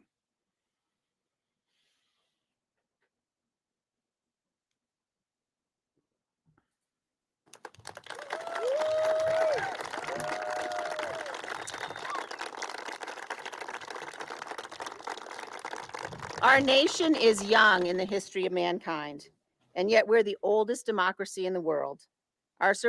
We're not a democracy. Democracies are worse than communism. Democracies are the most dystopian nightmare societies that exist unless they're completely homogenous. A democracy in America would be fucking horrifying. Thank God we are not one. Survival is not guaranteed. History has shown us over and over again how poisonous lies destroy free nations. Over the last several months, in the January. Oh, poisonous lies destroy free nations. Which free nations are we talking about here, Liz? Because you talked about American freedom being such a unique concept just a little bit ago. I don't you remember if you remember that far back to just earlier in your speech, you talked about the uniqueness of American freedom. So what analogously free nation was destroyed by poisonous lies? I mean, I know there were some that were destroyed by, like war, civil war or foreign war. They were destroyed by, I don't know, there were famines that, kind of wrecked some shit, droughts, economic collapses. But which ones were destroyed by the lies? I would like to know. I would like to know which free nation was destroyed by lies. January 6th hearings, the American people have watched dozens of Republicans, including the most senior officials working for President Trump in the White House, the Justice Department, and on his campaign. People who served President Trump loyally testify that they all told him the election was not stolen or rigged and there was no massive fraud. That's why President Trump and others invent excuses, pretexts for. Again, he disagreed with those people.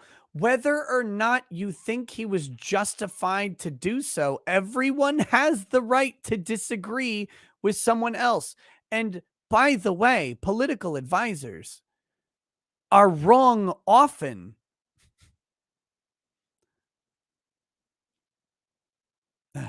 For people not to watch the hearings at all. But no citizen of this republic is a bystander. All of us have an.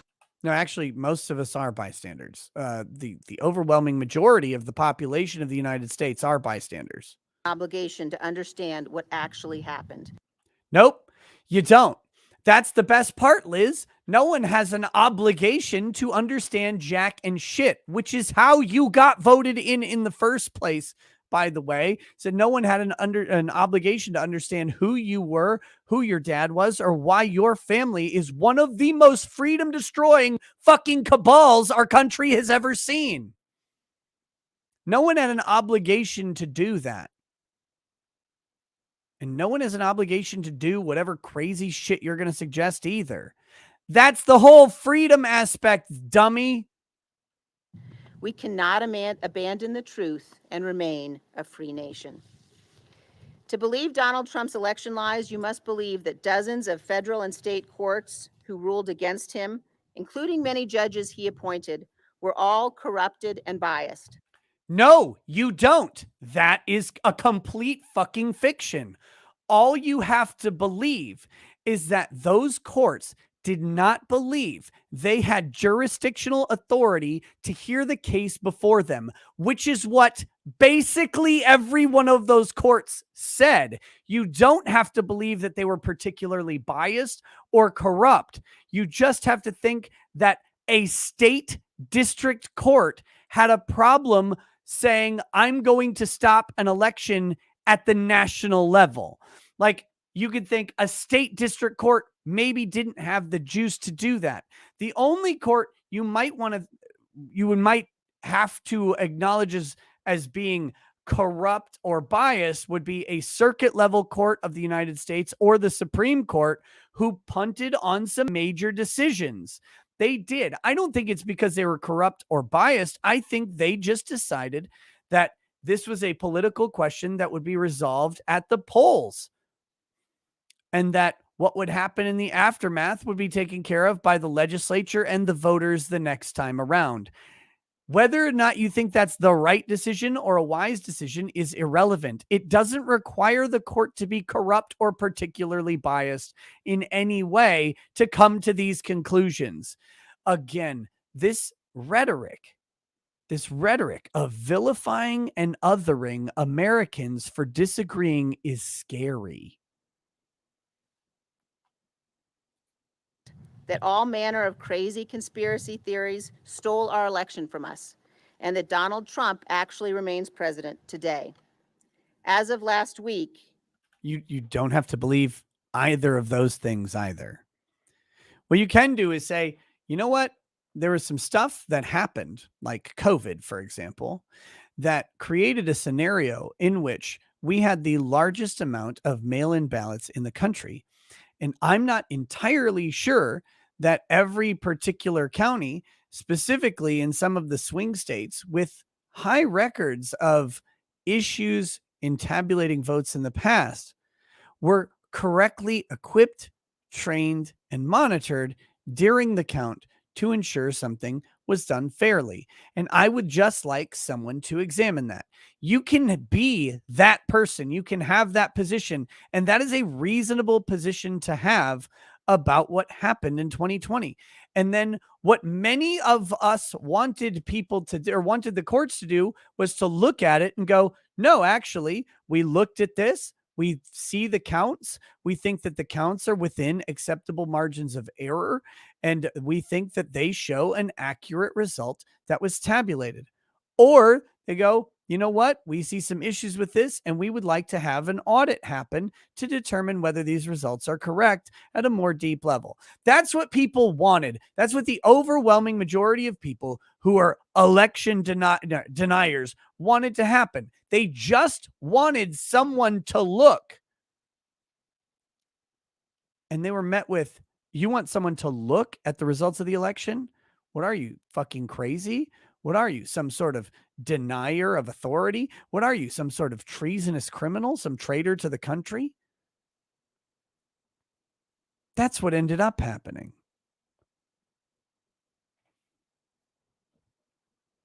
But again, you don't have to go full conspiracy theories. Like I was on the phone with someone who told me that there was no way that Joe Biden would be inaugurated because the military was going to stop the inauguration and install Trump as president. And I laughed on the phone because I thought they were joking and they were serious. And then I felt bad. And I was like, yeah, I don't believe that that's going to happen at all. I think that's one, insane. And I think two, I'm not, no matter how much I agree with any politician, I'm really not sure I'm comfortable with having a military installed politician at all. Like, so, and I don't think that would work out the way people think it works out. You don't have to go to that extreme to just have some questions about what happened and you'd like some answers. But everybody was painted with the brush of treason, because that word became very vogue for very good reason. You must also believe that 30 career FBI agents who have spent their lives working to serve. Try and muffle your laughter. I don't even know what she's going to say, but you would have to believe that 30 career FBI agents, lied? Motherfuckers lie literally constantly. It's their fucking job to lie.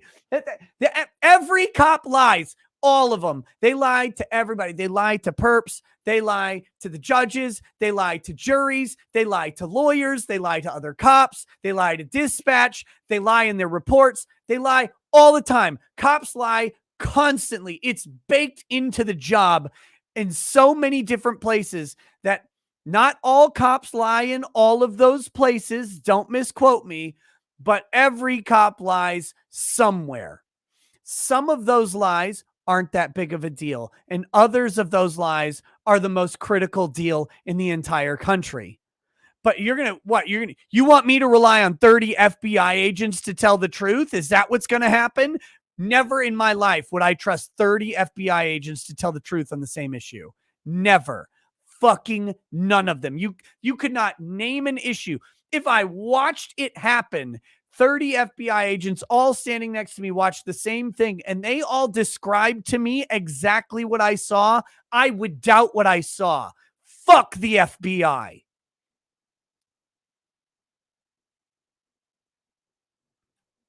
Of our country abandoned their honor and their oaths and went to Mar-a-Lago not to perform a lawful search or address a national security threat, but instead with a secret plan to plant fake incriminating documents in the boxes they seized. This is yet another insidious lie. Is it? I mean, was it an insidious lie that an FBI attorney would delete a line from an email and add another line from an email to procure an illegal FISA warrant against a presidential candidate that he was politically opposed to? Because that happened. That did happen.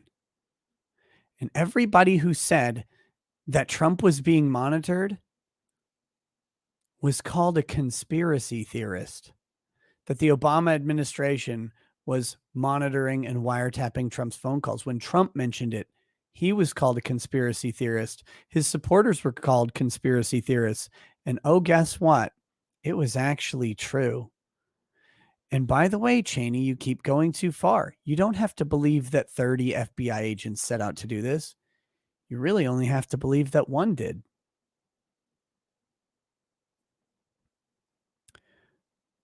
You really only have to believe that Trump's political enemy, who fears a resurgent Trump running against him in 2024, would weaponize the federal Department of Justice in a way against his political adversary. Or even that someone down the chain from him would do that on his behalf without his knowledge. That's as far as you need to go into the conspiracy to question the raid of Mar-a-Lago. Did it happen? I don't know. I have no idea. I barely knew about the raid in Mar-a-Lago happening. I don't know the details of it. I'm not making commentary on what did or didn't happen or what the conspiracy is. But just like they want you to think it's crazy that the two people fighting for the position of most powerful person on the planet, that one of them might nefariously utilize his own power to keep the other one from challenging him.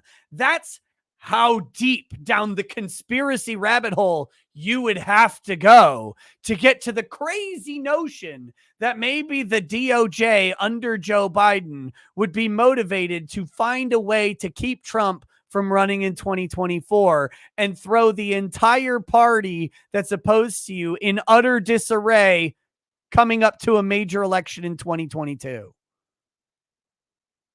Like that's how fucking crazy you have to be that might happen. That has happened. Richard Nixon did something like that, and he didn't even need to. It's not crazy. This shit happens. The stakes are really high, and the prize is premium ass.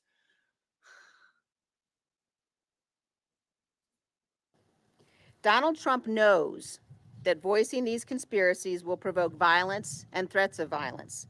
This happened on January 6th. Nope.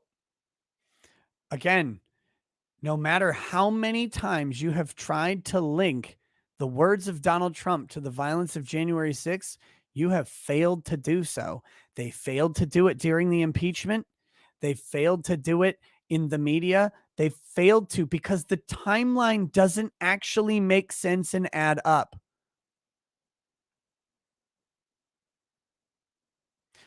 If Trump had not given a speech on January 6th, I think that people would have still busted into the Capitol building. And by busted in, I mean, it would have had the magnetically locked doors that only open from the inside opened by an officer, and they would be let in. Because that did happen too. It's on, guy actually beat his charges because that happened. A court has recognized that some Capitol Authority person allowed people in. That was recognized in criminal court, federal criminal court, and the case is dismissed.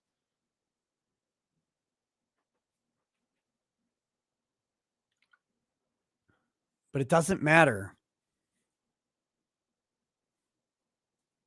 And it's now happening again. It is entirely foreseeable that the violence will escalate further.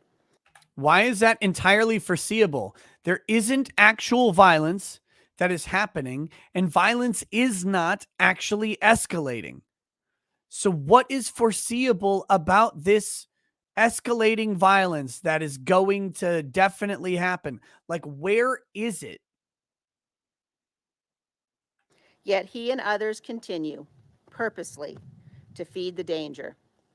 Today, our federal law enforcement is being threatened. A federal judge is being threatened. Fresh threats of Federal law enforcement and federal judges are threatened literally every day, all the time.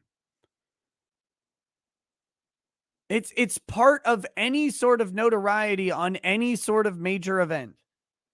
Again, I've told people about this. They asked me, how do you deal with the hatred? And I say, if two people on the internet know who you are, one of them hates you.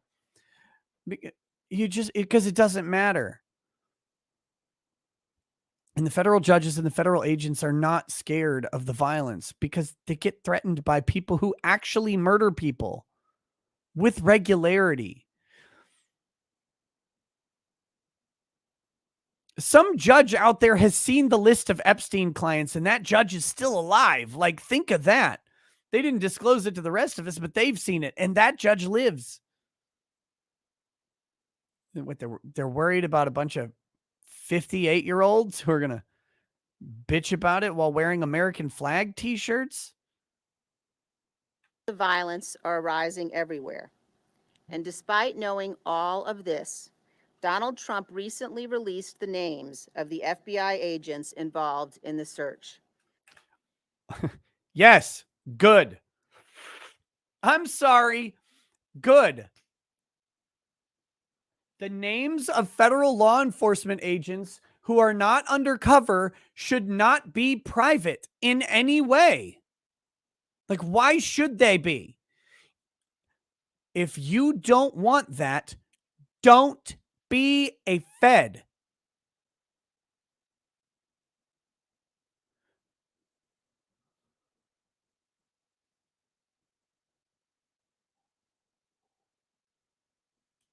That was purposeful and malicious. No patriotic American should excuse these threats or be intimidated by them. What threats? The ones of, wait, if you shouldn't be intimidated by the threats, then they're not really threats.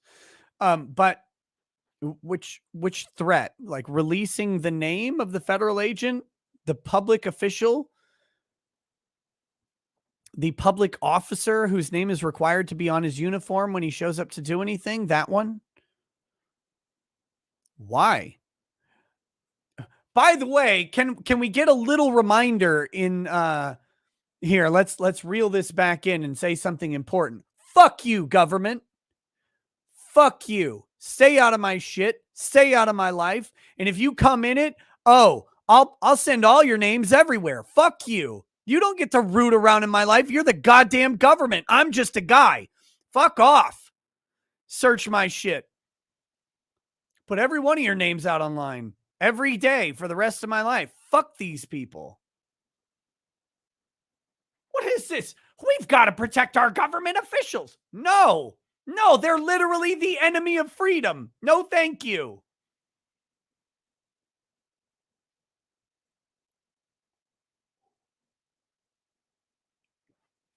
No way. I'm just here being me, living my life. You send feds to my house? Yeah, their names go up. Their addresses should go up too. Fuck all of that. Well, you put my address out. I didn't do anything. Fuck you. Our great nation must not be ruled by a mob provoked over social media. You literally are provoking a mob over social media. That's what you're doing with your speech. That's what you're attempting to do. You're talking about not allowing the wrong thinkers to have any position of power or trust in the United States. You're talking about not letting these unpatriotic, treasonous Americans to have a voice or an opinion that differs from yours. You're literally invoking mob sanction of wrongthink this entire speech.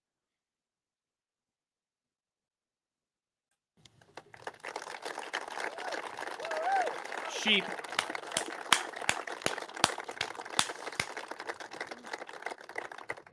Our duty as citizens of this republic is not only to defend the freedom that's been handed down to us. We also have an obligation to learn from the actions of those who came before, to know the stories of grit and perseverance of the brave men and women who built and saved this union. Oh, tell me In about the it. lives of these great Americans, we find inspiration and purpose. In May of 1864, after years of war and a string of reluctant Union generals, Ulysses S. Grant met General Lee's forces at the Battle of the Wilderness. In 2 days of heavy fighting, the Union suffered over 17,000 casualties. At the end of that Was Grant drunk that time too? battle, General Grant faced a choice. Most assumed he would do what previous Union generals had done and retreat. On the evening of May 7th, Grant began to move. As the fires of the battle still smoldered, Grant rode to the head of the column. He rode to the intersection of Brock Road and Orange Plank Road. And there, as the men of his army watched and waited, instead of turning north back towards Washington and safety, Grant turned his horse south toward Richmond and the heart of Lee's army. Refusing to retreat, he pressed on to victory. Lincoln and Grant and all who fought in our nation's tragic Civil War.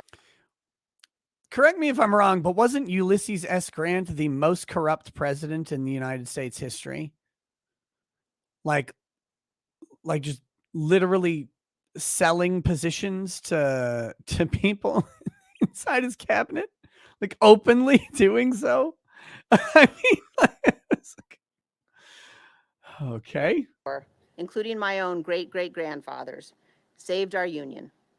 Their courage saved freedom. And if we listen closely, they are speaking to us down the generations. We must not idly squander what so many have fought and died for. America has meant so much to so many because we are the best hope of freedom on earth. Last week in Laramie, a gentleman came up to me with tears in his eyes. Oh, I'm not an American. Wait, a man was crying at you in public? Oh my God. She is a Democrat. He said, but my children are. I grew up in Brazil. I know how fragile freedom is, and we must not lose it here. A few days ago, here in Jackson, a woman told me that her grandparents had survived Auschwitz. They found refuge in America. She said she was afraid that she had nowhere to go if freedom died here. Sweetie, I don't think she was telling you the message you think she was telling you. Oh my gosh. Ladies and gentlemen, freedom must not. Do we have the bingo card? We've got Auschwitz. We've got Civil War. We've got crying immigrants. We've got, what else do we have? I mean, oh my God. Abraham Lincoln. Cannot and will not die here.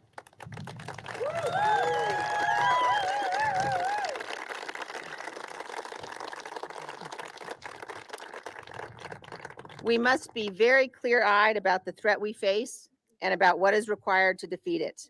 I have said since January 6th that I will do whatever it takes to ensure Donald Trump is never again anywhere near the Oval Office, and I mean it.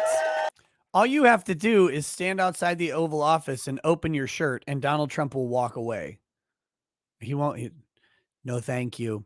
I've seen lots of breasts. I've seen beautiful breasts, wonderful breasts. These are not so good. I don't like them. I don't want to be near them. A little bit of smell about them, I think, kind of look like it. I wouldn't want to find out, frankly. Simple. Just try that. He'll stay away.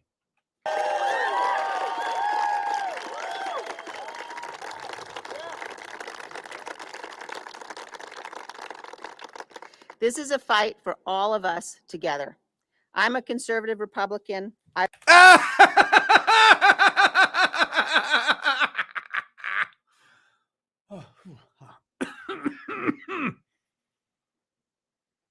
Okay. All right. Next. I believe deeply in the principles and the ideals on which my party was founded. I love its history, and I love what our party has stood for. But I love my country more. So now what? Are you a Democrat? Like, what does that mean? So I ask you tonight to join me. As we leave here, let us resolve that we will stand together. The best part is that you're going to have to leave there. Like, you have to. You actually have to leave. You don't get to stay. You have to go. Republicans, Democrats, and independents against those who would destroy our republic. They are angry and they are determined. but they have not seen anything like the power of Americans united in defense of our Constitution and committed to the cause of freedom. Sweetheart, like, I know that's a lofty statement and it sounds really like good and motivating, but Americans haven't defended the Constitution since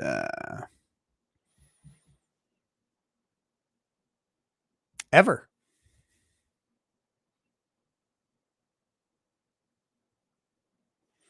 Is that a hot take? Is that the based and hot take that people need to hear? Name the time that we actually stood up and said, no, actually, that doesn't say that shit.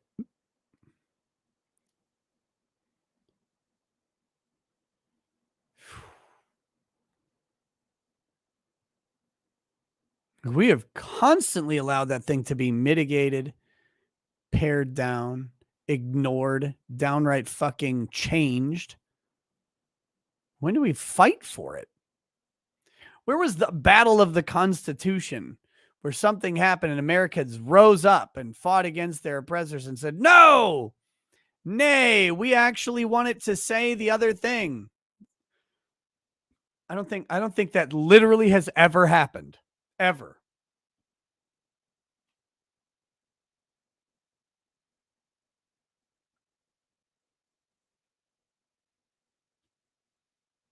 When was the last convention of states? What? 1787 or whatever? I think. The one? There is no greater power on this earth, and with God's help, we will prevail. Thank you all. God bless you. God bless Wyoming. God bless the United States of America. Thank you, guys. Thank you. Thanks, guys. What a terrible outfit. Like, I don't even know the shape of Liz Chaney. What I know is her outfit made her look ovid shaped, which is not a good look for her. It was not good. She may not actually look like that. I don't know, but it was just everything about that was fucking just wrong and off. Well, that was really depressing. That was a really, really depressing speech. So I'm glad that I read it or watched it. Cause gosh, it's just fucking terrible. Okay, what the hell is this? I think I had a story. No, not really. Oh shit, there was a story I wanted to cover. It's on Twitter. Who was it about? I don't know. I don't know if the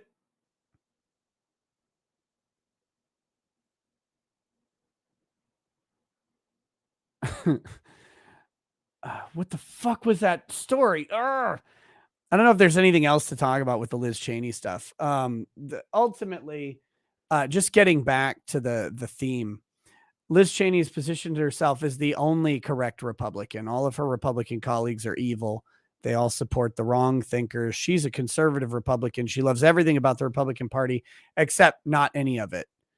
Right. And this is the same shit, like, not to get really gay and nerdy about this, but this is the same shit we see in every hobby. In every hobby. Someone comes in and they go, "Oh, I love this thing.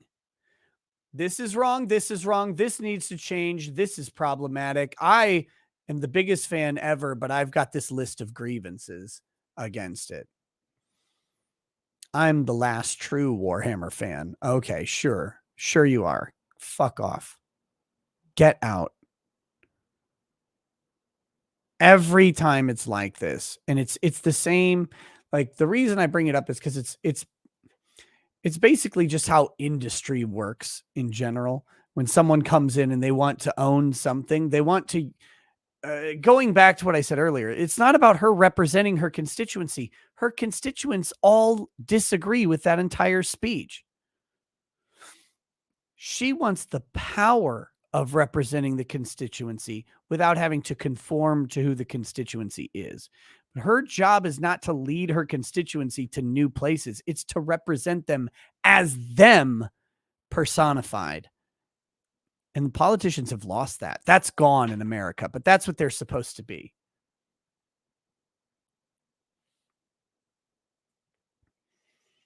Fuck, what was that?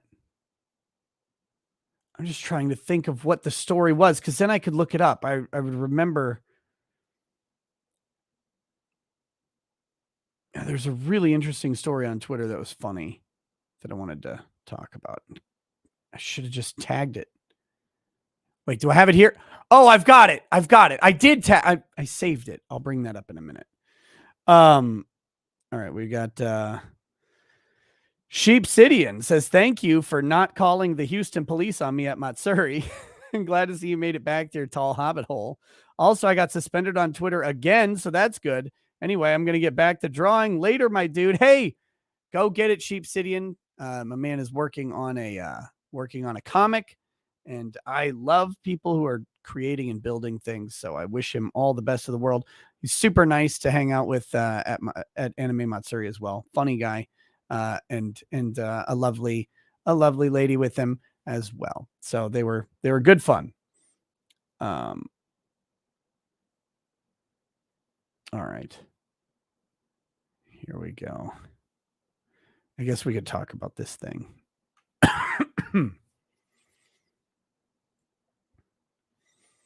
This will be interesting. And then we'll probably do shit, we're already at 2 hours and 15 minutes. This won't be a long story. We'll do unbreaded and we'll wrap it up. Oh, I'm done with this. Yeah. Yeah, I'm going to have to figure out what's wrong with this earpiece. Something must have come loose. Again, even if I go get my ear holes paused by the fucking audiologist again and then actually mail those in, I still want these to work. I want these to then be my travel headphones. Anyway, it doesn't matter.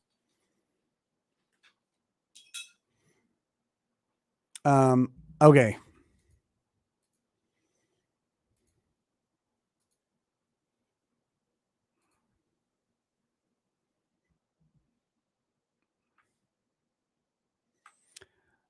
This is from Women's March. Okay. Kalea, I have to go get my ears remeasured because I got the molds made and then I started wearing these these monitors that I had and my ear holes got bigger. You know, like when things get thrust in and out of a hole over and over again, it stretches out a little bit to accommodate. Like it hurt at first, but now it's just kind of comfortable, maybe even a little loose. And so I need to now go get new molds made so that they adapt to my new situation.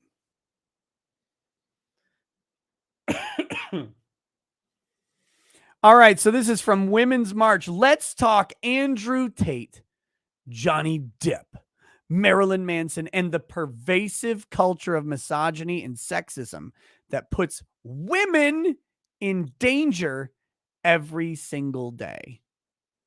Every single day, women are in danger. Never mind that women today are so much safer than women have ever been in the history of the fucking planet that it's embarrassing how much safer women, particularly in like America, are than anywhere else ever throughout history. But here we go. Andrew Tate is an American-British TikToker and former pro boxer. He was kicked off Big Brother when a video surfaced that appeared to show Tate hitting a woman with a belt. He's also a misogynistic piece of shit. Finally. He's been accused of rape and charged with sexual assault. Not convicted of either of those, right? Like, pretty sure? Is he? I don't know. I don't know anything. Like, I don't know anything about Andrew Tate other than I heard his name for the first time when I co-hosted the Dick Show the other day. But But yeah, did he hit the woman with the belt? Did he rape the chick? And did he get convicted of the sexual assault?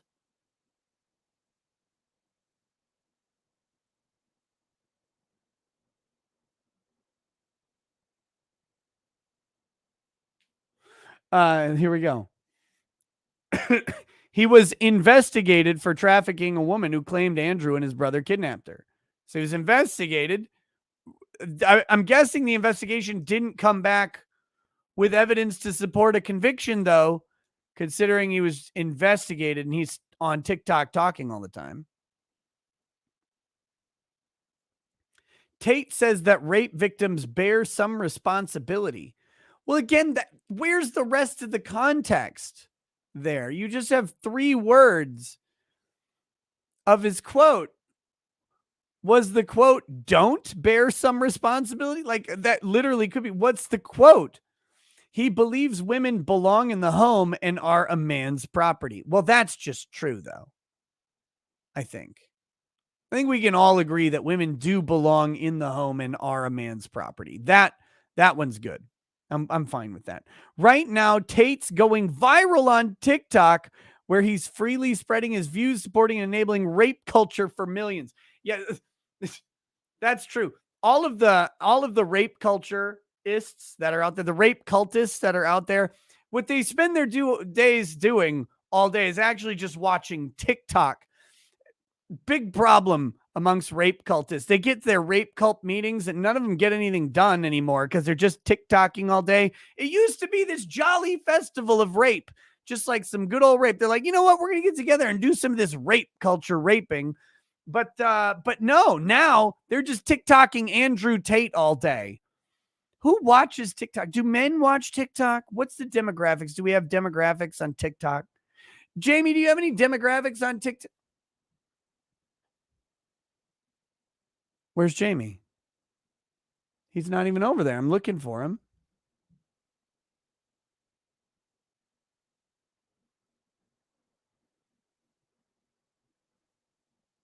Hmm.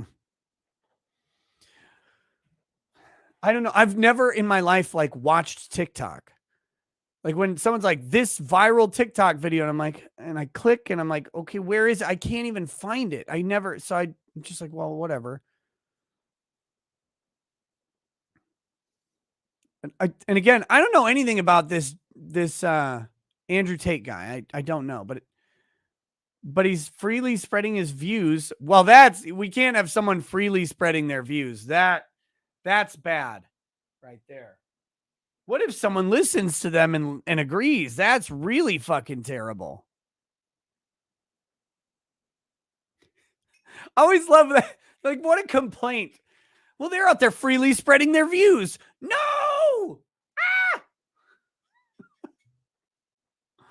But Andrew Tate is just a symptom of the problem. Oh, okay, good. I was worried because he sounded really dangerous. For a minute there, the way they were describing him, like he was some mastermind, like grabbing women off the street and forcefully putting them in homes or whatever. But it turns out he's just a symptom. So what's next? The fact that men like Andrew Tate are allowed to freely spread misogynistic anti-woman views is nothing new. Sexism is as old as time and as common as dirt. Well, why don't women just get better? They've been hearing this is new to me. Okay, women out there, I'm now mad at you. I'm really pissed off. We're going to have some words right now.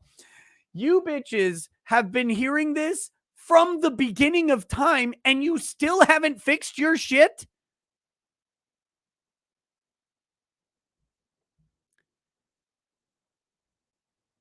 I thought the whole kitchen thing was new and you're telling me you've known the entire time and you still refuse to do what's right? Get your ass in there and make pie. I thought this was a messaging problem. I'm so excited for social media. I'm like, oh, finally, I can start telling these women what they need to do. But you've been told by every man?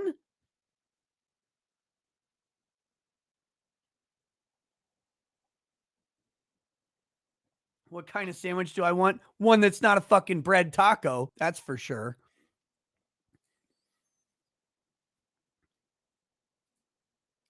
Oh, my day is ruined now.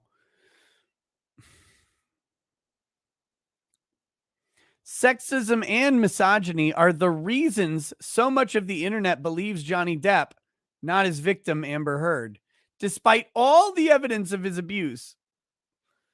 Ooh, they got dangerously close to getting ratioed on this one. Dangerously close. Here, they're doing okay. Like the couple hundred women, like 40 sexual predator men have liked these comments. 631,000 people.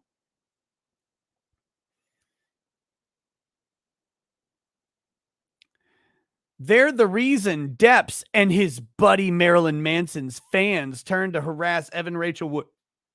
Predominantly female fans.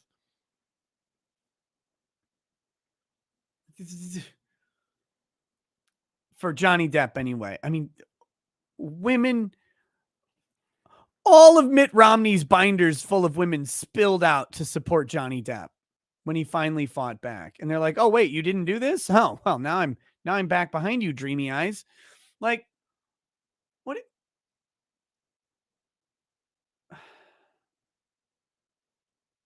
What? Okay.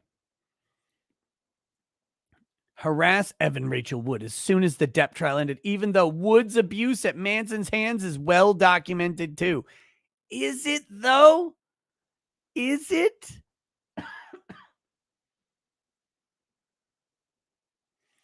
When society sees abused women as conniving bitches rather than victims and survivors, let's take inventory.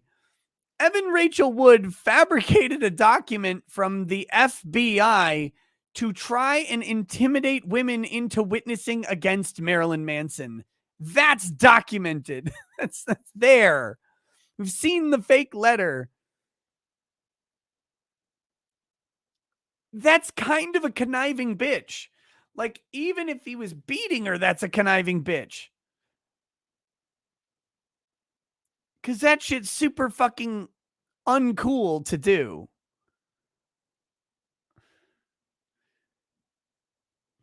Amber Heard was surreptitiously videotaping Johnny Depp in specific situations, then gaslighting him, then releasing those tapes to TMZ and pretending it wasn't her to try and get photo ops against him.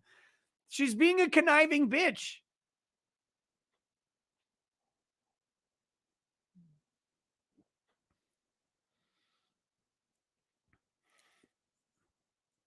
If women with the privilege and resources of Amber Heard and Evan Rachel Wood can't be believed, there's not much hope for the rest of us. You know why it's so hard to believe them? Because they had the privilege and resources to just go. Like, here's the thing. So let's say Lady Rackets comes up to me and says, you're a giant piece of shit, and like stabs me. I can go and get in a car and leave. Real simple. If I come home drunk, which I usually get drunk at home, so that'd be weird. If I come home drunk and I say, listen here, you bitch, and I start punching her in the fucking eyes, she can just go. Like, we have that privilege. Amber Heard had infinitely more privilege than both of me and Lady Rackets, because Johnny Depp would leave for long periods of time without her for work. So she doesn't even have to risk that he would follow her. She could just go anywhere on the whole planet. That's why people have trouble believing that she was so abused. Because she never acted abused at all, ever. She acted like an abuser, though. She did do that.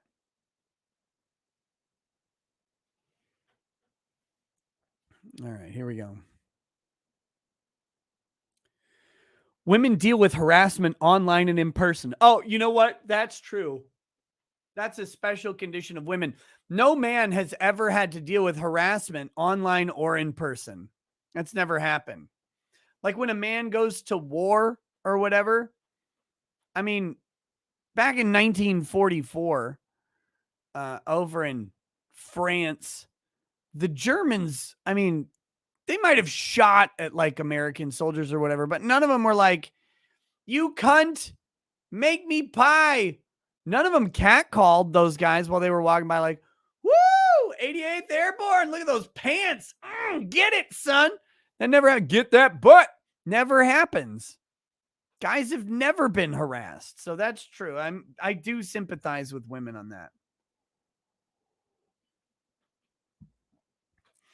We hear from a young age that if we wear short skirts or crop tops, we're asking for it. All right. Let me help. This is a confusing thing for some women. So let me help clear this up. I'm the woman whisperer. All right. I've long been translating very complicated man speak into simple guttural noises that women understand and identify with. And thank God you have me, ladies, because I know you don't understand this. But when you put on a shirt that emphasizes your tits and shows us the stomach that we want to make stomach pancakes on, and you put on like a short skirt where we imagine that if you bend over, you don't have to imagine, where if you bend over just a little bit, we'll actually see your vagina. You are asking for sexual attention. That is happening. You are doing that. So, like, if you want a guy to be thinking about your vagina, I strongly recommend wearing a really short skirt or maybe like some super tight yoga pants that show the actual folds of your vagina, because that's what guys will then think about when they look at you, like automatically. Or just be naked, and then guys will think about you naked. Perfect. Simple answers. And if you don't want that, don't do that.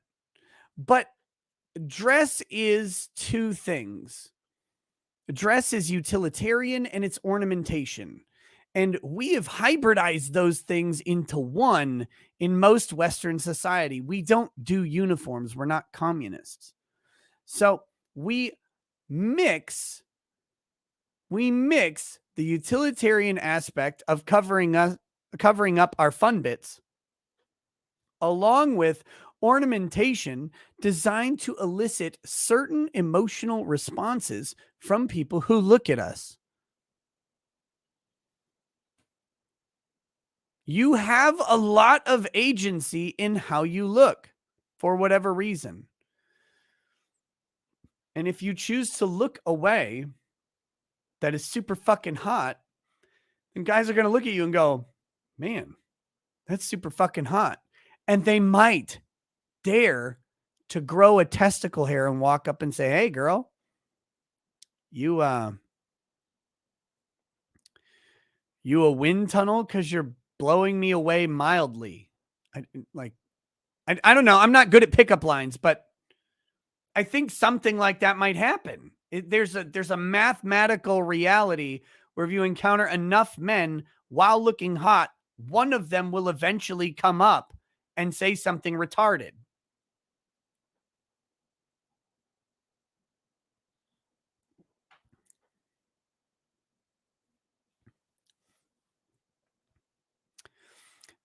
Like a lot of guys use a pickup line. "Hey, do you believe in love at first sight or should I walk by again?" Lots of men I've heard use that pickup line. I always say, "Do you believe in love at last sight?" And then if they say, "I don't understand what you mean," I show them a picture of an open grave with their name etched on the headstone. These take a lot of planning, but that's what I do. It's been very effective. It worked 1 out of 1 times, and I married Lady Raggets.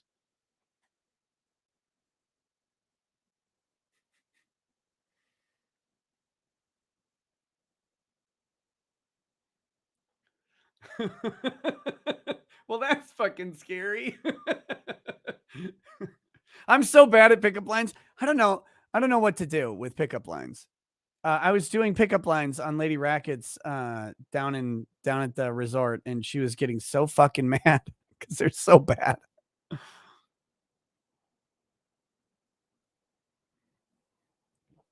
Okay. Women's lives are on the line every single day. Believe women, end the violence. I mean, I don't know if we want to pull up FBI statistics on victims of murder and violence, but it's ladies, it's not even close. No one wants to be victimized by violence, but shit, you guys have it easy. Try being a black man in Chicago, in South Chicago. If you want to be high on the list of victimhood of violence, just try out that for a little bit. Like, see how that goes for you.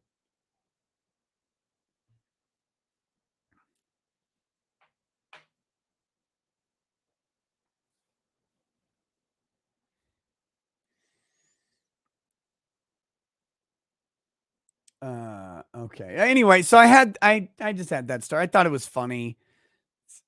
They always do this. There's some weird thing trying to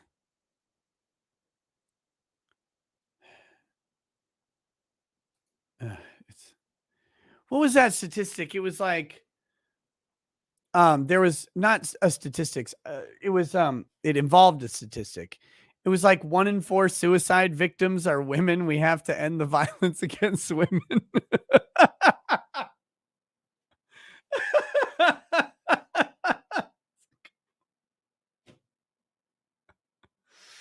Oh. Whew. All right. Mandy Karavichus says, I'm still going to cut your sandwiches diagonally, asshole. I like diagonally cut sandwiches. I just don't like bread tacos.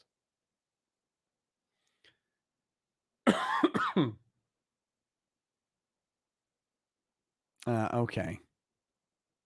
Let's see. I think it was a homelessness stat. Maybe. I don't know. Men are much better at killing themselves than women. That's true. Oh yeah, I know what time it is. Fuck. It's why is it way over there?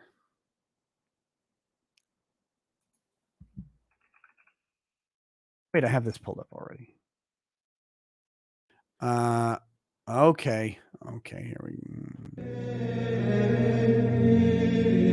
I'm bread!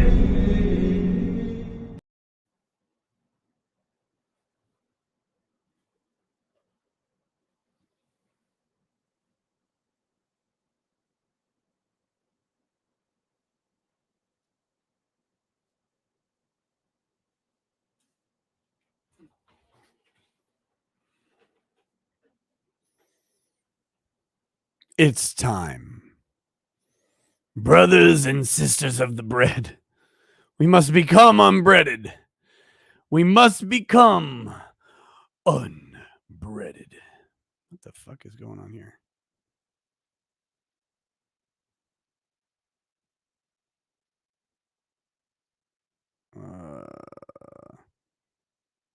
I got weird shit on my phone. Just saying.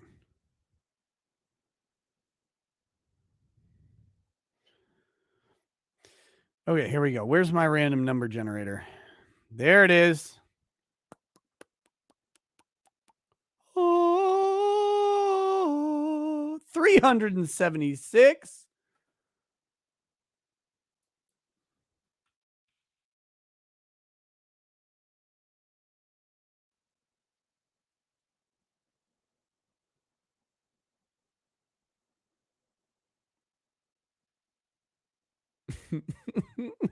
Okay, here we go. Let me pull this up. Let's do it. I don't need to believe it works since I already knew it works. I already knew it, so I know it. I know that I knew it, and my soul is already there. I know that I already knew it, so even if I don't feel like I know it. Global destabilization and ethnic cleansing, catastrophic cataclysm. It is impossible for different tribes to live together on Earth. The Asian says, stop responding to what other people think, to encourage the Western individual to abandon all inputs. They, Asian, encourages nihilism and self-destruction. The Asian doesn't realize that the Western mind is already well acquainted with this terrain and vaccinated against nihilism. The Asian, however, does not realize that they are sowing seeds that will be their own inevitable destruction. The Asian is not capable of surviving the recoil and outcomes of the seeds it is sowing. The only possible coalition is a coalition against each other, being a binger while they free fall to death. Lincoln Trump. Fuck Kermit the Frog. It wasn't easy being a binger in the past. It is about to become easier to be a binger than ever before. It is now becoming increasingly easier to be a binger thanks to this book. It is now easy to be a binger. It is easy to be a binger. It is easy to be a binger. It is easy to be a binger. It is harder to be anything that is not a binger. It is impossible to survive for men who are not bingers. People who aren't bingers will not survive. People who aren't bingers are near extinction. My soulmate's only relief is when she is in submission to me. My soulmate's life is extremely difficult unless she submits completely to me alone. My soulmate's life is intolerable, painful, dreadful, confusing, harsh, and chaotic, except for when she is living in complete submission to me alone. We already know all white men are gay, committing suicide and dying immediately. All mongoloids are gay, committing suicide and dying immediately. All bikes are gay, committing suicide and dying immediately. I'm bread. There we go, ladies and gentlemen.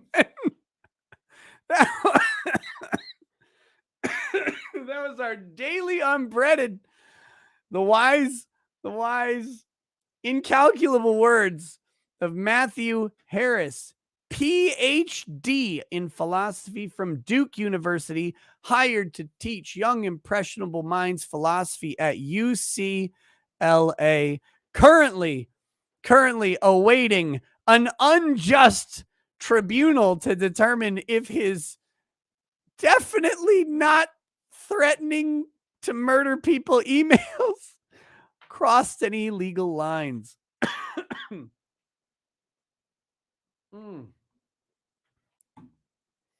All white men are gay. Boom. Done. And fuck you too, Matthew Harris. Doug Murray says, glad you're back. If anyone wants to learn about Grant's corruption, go listen to Black Barrel Media's series about the Battle of the Little Bighorn. Poorly Redacted says, best pickup line, trust me. Hey girl, I have a knife and a penis. One of them is going inside you. I'll let you pick. But you got to say it nice. You got to like, you got to get up in that ear, right? You got to be like, hey girl, I got a knife and a penis. One of them is going inside. I'll let you pick.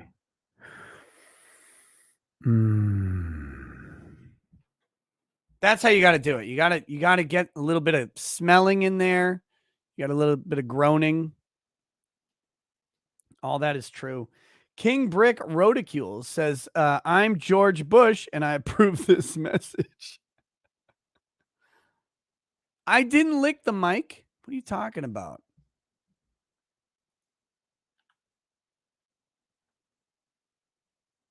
Good baked Alaska impression. Oh, shit. No, Baked Alaska says, he would say, hey, girl, not sure I have a penis, but I do have a list. You're my informant contact, right? This will go directly to the feds because I do have a list of names that I would like to turn over, please. That's what Baked Alaska would be saying.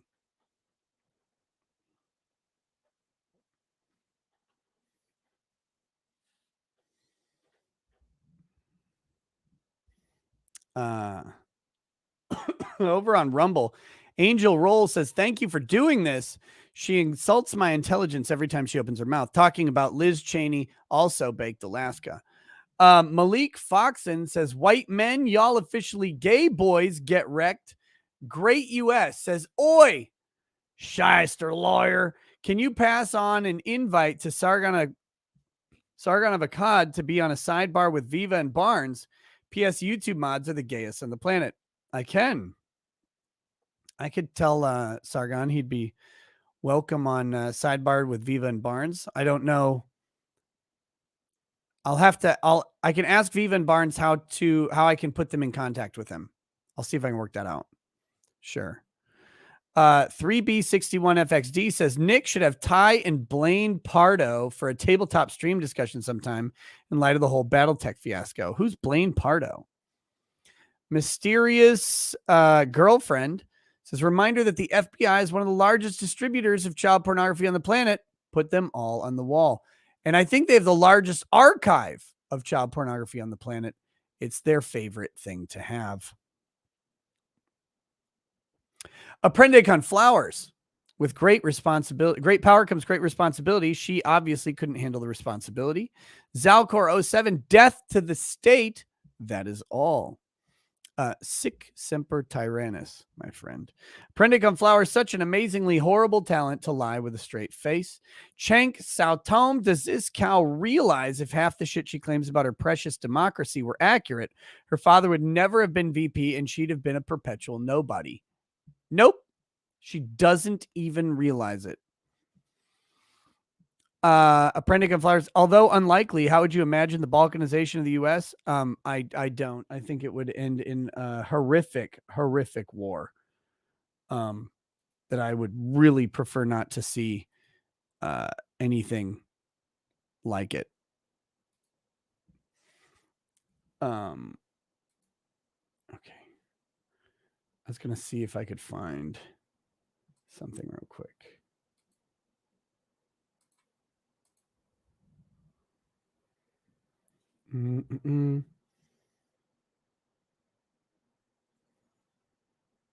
Let's see.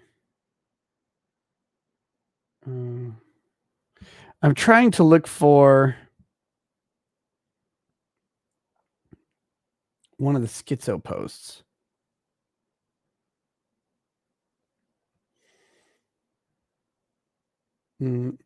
Oh, here we go. Here's one. This person's pretty common at it. This is from Linda Richards. This is on my stream from yesterday. She says, "Newsflash, most Democrats don't care that Liz Chaney lost. I mean, for fuck's sake, it's Wyoming. Nobody lives there. 3 electoral votes. That's so cute. Same with Alaska. Nobody lives there either. You guys act like they were in danger of flipping to blue. That's hilarious."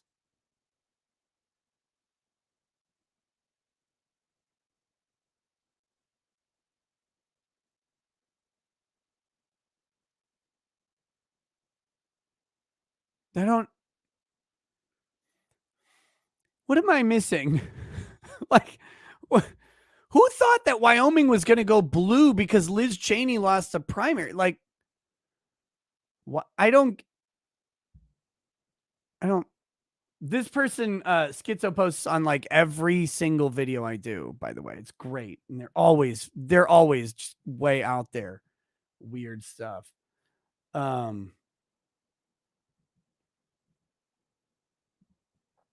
Let's see. What else do we have?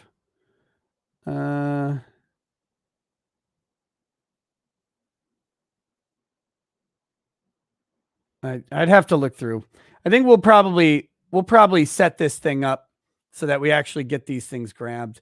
But some of the schizo posts are they're interesting. I love them. I love constructive feedback like I just got about Liz Chaney turning Wyoming blue. or whatever. Okay. Zalcor07, for all the fun the storming of the Capitol was, worst part is their Cheeto tanned idol threw them all under the bus the day after. So it was all for nothing. Prendick on Flowers, when the people fear the government, that's tyranny. When the government fears the people, that's freedom. Yes. Mysterious Girlfriend, read that one. Apprende says, we must always fear evil men, but there's another kind of evil that we must fear the most, and that is the indifference of good men, quoting Boondock Saints. Shank Saltom, hot take time. Americans stood for freedom. Waco, Ruby Ridge, and the Bundy Ranch. NB61FXD. Nick, wait, I read that one. Shank says, why don't women get better? Ha! Because they can't. Prove me wrong, hoes. Shit. Called out in real time. Apprende says, did you ask Lady Rackets out with Alexia? And I won't you. Now we can do this the easy way, or we can do this the hard way. The choice is yours. Yes, except I didn't say there was an easy way. I said, we can do this the hard way or the harder way. Zalcoro7 pickup line. There's some concrete blocks over there you can grab munition from. Targets are on either side of that fence. Want to have some fun. And then says Price 92 says, I'm not gay. I have relations with women and sex with women. The Matthew Harris. I got news for you. You're white. It means you're gay. So there you go. There you go. What else do we have here? All right, and just letting people know, if you sent in a member chat or if you joined as a member, there's 7 new members on the stream. My YouTube window is refreshing extra fast these days, and it destroys those member chats and those membership announcements. I don't know where they are, and they don't like super chats. I get to open them in a separate window and go back and find them, which is super annoying, but I can at least find them. Those I cannot. So I'm sorry if I missed those particular chats. Let's see. The fuck. All right. Read that one. Tomocrat, hey Ricada, can you give me a get well toast? Fighting colon cancer, and it's still a hard road for me. Yes. Yes, I can. I can do that.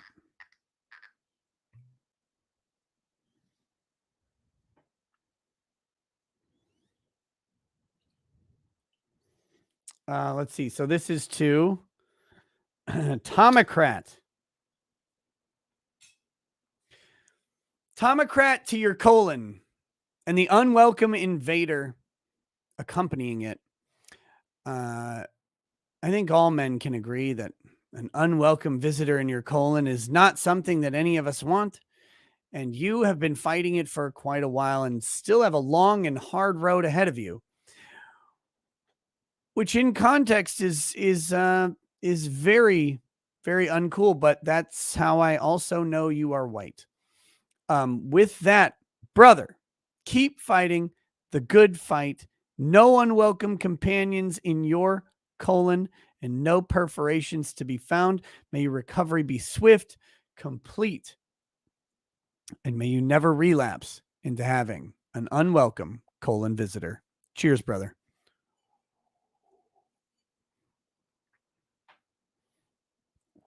God, cancer fucking sucks.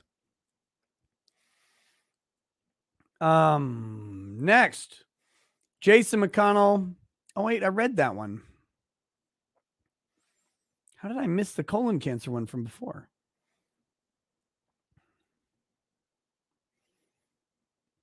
The squid. Why does this lizard person think that being part of a legacy that allowed the Pentagon to lose $1 trillion, allow the Patriot Act to happen, allowed 9/11, and what followed means she should be a politician? Because politicians are never measured by their successes or failures. They're only measured by the duration of their stay and the level of position that they held. That's why. I mean, that's just how that's the world they live in. It's the world they created. Generalissimo, Ricada Law, Liz won 70% of her last primary. Could her downturn be like that episode of Batman Beyond where Talia al Ghul shows up to de-age Bruce, but it turns out her father possessed her body and really wants Batman's? Wait, did Batman have sex with Ra's al Ghul in Talia's body?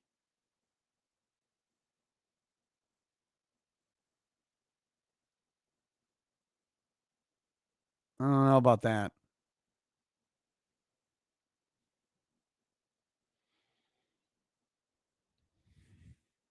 Batman's fucking weird. I never understood it. See, Goody, reminder, make sure to send unsolicited emails to Ricada at ricada.org. His inbox needs a good fucking. Fill her up. Okay. Hope I never meet C. Goody in person because I will go immediately to prison.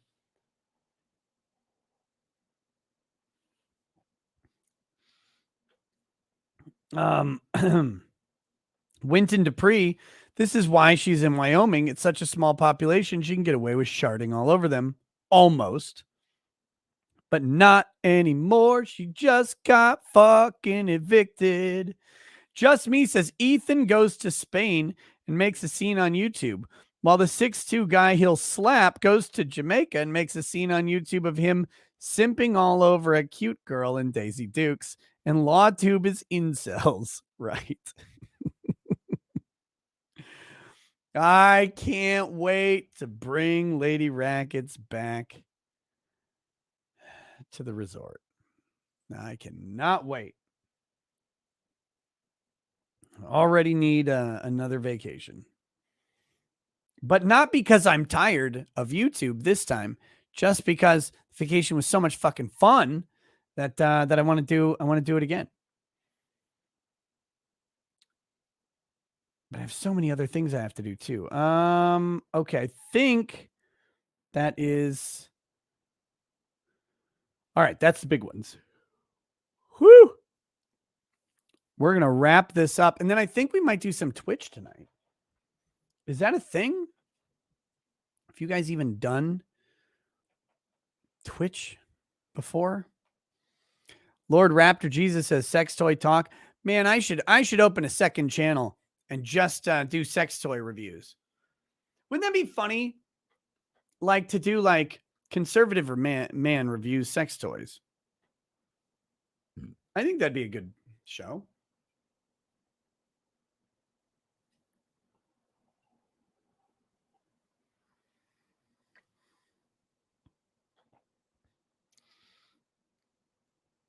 Do a review on your Baldo. I don't have one. Like I kind of want one and I kind of don't because it's so fucking weird.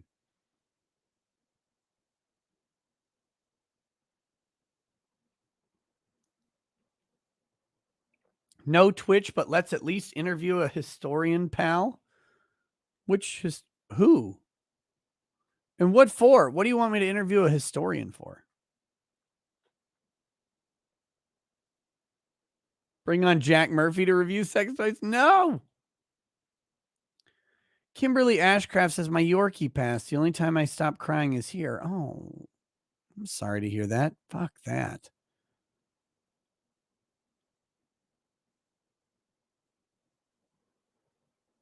Review of my wooden sex toy from Australia. It is expertly crafted. It is solid wood. It is not particle board bullshit. It is heavy. It is durable. And that shit is great. Great fun. Great products. I'll have to give that guy a shout out.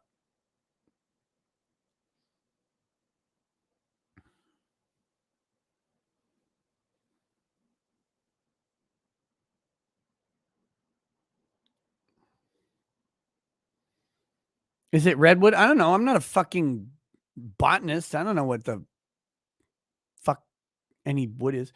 Tom Grawl says, morning, young man. Get your wife a Sibian, lol. No way. I want her to like me. Blackwing02, could you raise a glass with me for my 72-year-old father who passed away last week due to complications with cancer? We'll be laying him to rest today.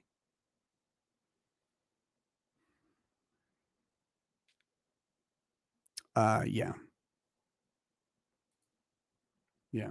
To Blackwing02, to your father's passing, to the passing of legacy, responsibility, and family from his shoulders to yours. His shoulders that bore the weight of responsibility, that bore the weight of rearing, of guidance, of wisdom, and of courage without ever slouching, hunching, or buckling under the weight of it. To the man who stood tall until he could no longer stand, to the man who will rely on you to stand tall as he lays to rest. May his wisdom, his tenacity, and his masculinity be things that you remember, that you cherish, that you emulate. And may all of his failings be things that you long forget. Cheers to him. Cheers to you, brother. The torch is passed.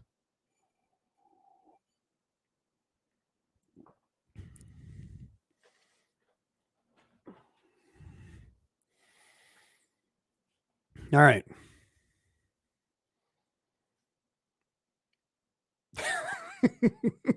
Okay. Oh, sorry. I'm not laughing about I'm laughing that I was just talking about Australian hardwood sex toys and we transitioned directly into a very, very serious loss of life. And God, the internet is such a weird place. Such a weird place. Darth Bender says, beautifully put, Nick. R.I.P. Hey, thank you.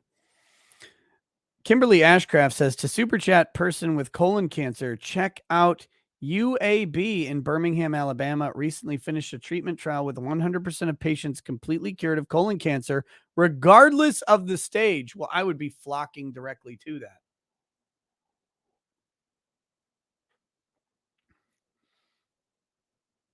Okay. All right. I'm not going to play the dildo song on YouTube. No. And the toy from Australia was not like a hardwood dildo. It's a different fun thing, but it doesn't go in anybody. So let me be very clear. It's no like nobody gets violated by the Australian sex toy.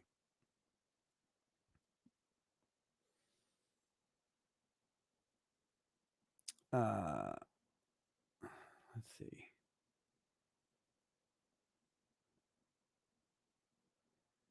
Oh, Cynthia's here. What's up, Cynthia? How you doing, girl?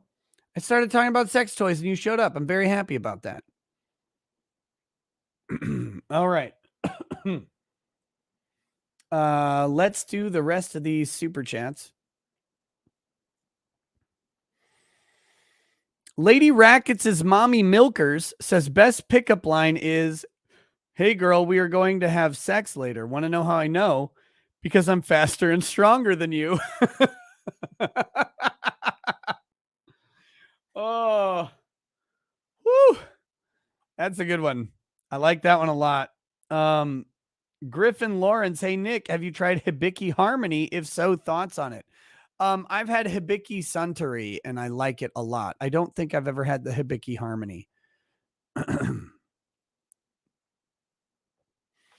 Kara Pappas, how to succeed. Rule number 1, fake it until you make it. Rule number 2, if you never make it, never stop faking it. Rule number 3, if you make it, denounce all fakers. There you go. An idiot with an opinion. Have you heard that Cat Lady apparently stepped down as Amber's lawyers for her appeal? Yes. Yes. By step down, she was clearly fucking fired.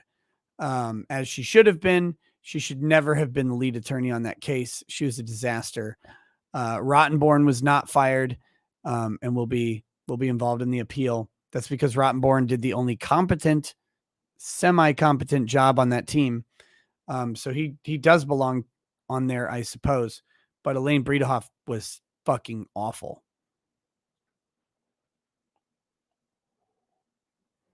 All right, next. Idiot with an opinion. Yep, wait, just read that one. Mario Carter. You can laugh at the Lincoln comparison, but it's true. Her career was ended by a man with acting experience while she was enjoying the political theater. Okay. K to the Swiss. I suppose if I had a nose as big as Nick's, I wouldn't be able to tell time either. That's true. Fat and Baron says, "Hey there, sexy man. Hey, what's up? Do you have any single friends?" Yes, I do. His name is Drexel, and he will scramble them guts for you, probably. Olaf, son of Rasmus, says, "Nick, the shyster lawyer, love carbonated milk." That doesn't sound good at all.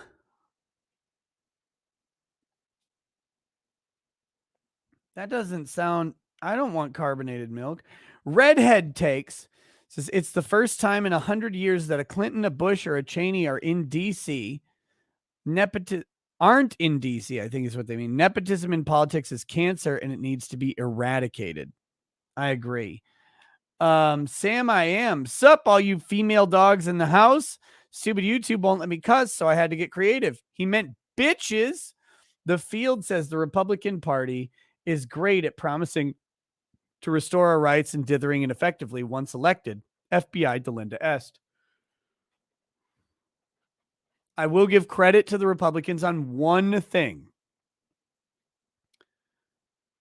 Generally speaking, taxes remain static or drop under Republican presidents. Typically speaking. It's not 100% true, but it's fucking better than Democrats. And if that's all I can ever get, I'll take at least that.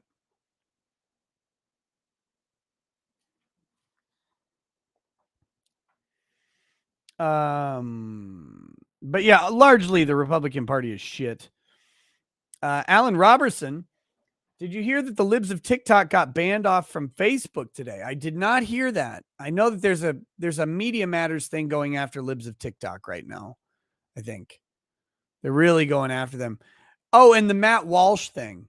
Because Matt Walsh bitched about something and then someone got threatened, and it's like, Matt Walsh caused this. If someone else's reaction to your words is the gauge, then you can never say anything.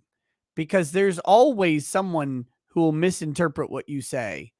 And eventually someone will misinterpret what you say and murder someone. That's just a math formula based on number of people who hear you. Crowder got YouTube banned? Damn. Hans von Puppenheim. I did 6 years and 2 deployments. War is crazy, but when I read Smedley Butler's War is a Racket, I saw the pawn I was. I was not a warrior, but a tool. But a well-propagandized one. Enigma the Basement Troll says, Liz Chaney compared herself to Abe Lincoln. It makes sense, I guess. Their shared love of theatrics killed both of their careers. Amateur Anth, Nick got a facial from Mandingo with a side of reach around. No, I didn't get a reach around, and that's what made me mad. I'm sitting there naked on the fucking massage table, dick up, and I'm like, just grab it. Why don't you? Like, you're rubbing my tits and my legs. Like, just grab the dick. It's right there. I don't even know how this shit works.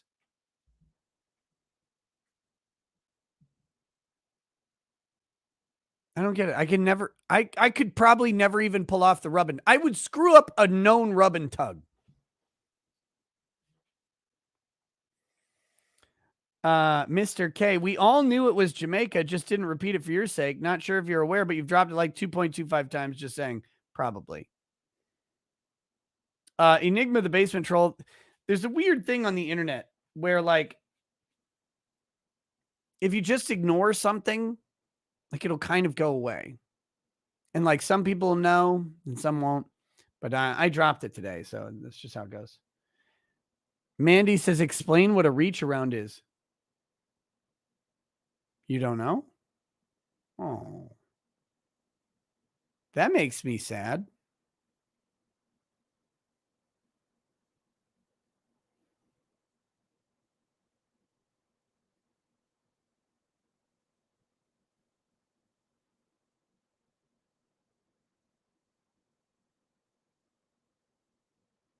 How do you It's when you reach around and grab what's up front. Reach arounds are not limited to men, by the way.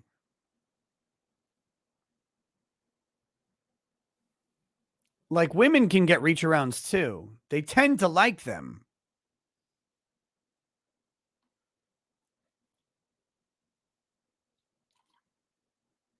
You thought this was law splaining, goddammit? Yeah, well, the law of orgasm is very important.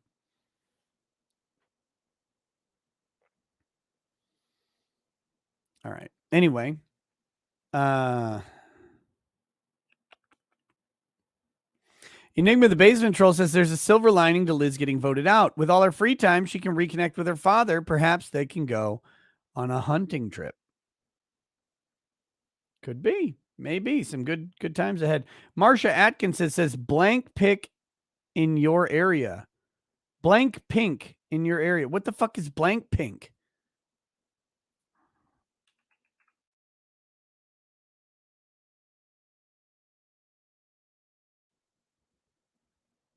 Black pink is like some Asian group. What the fuck is blank pink?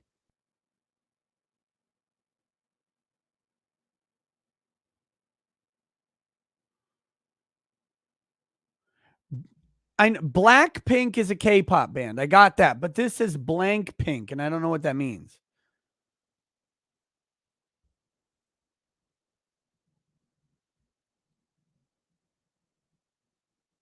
In your area. I don't think Blackpink is in my area.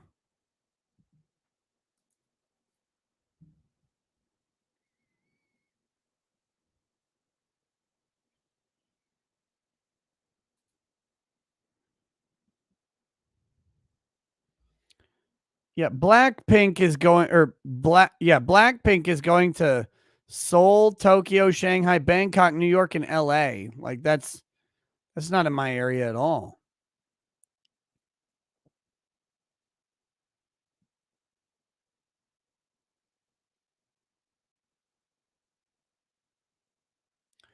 Reach under is a gender correct term? No, thank you. It's one of their catchphrases. Okay, I don't know anything about that. K-pop is a weird thing. I almost watched like a documentary the other day about K-pop because it was talking about how like they have no controversies in K-pop. They are these perfectly crafted and cultivated people. Their lives are like they're owned by the corporations. You can't fucking do anything. You can't fuck around. You cannot fuck it up. I don't know what they do. Maybe they send you to North Korea if you fuck it up.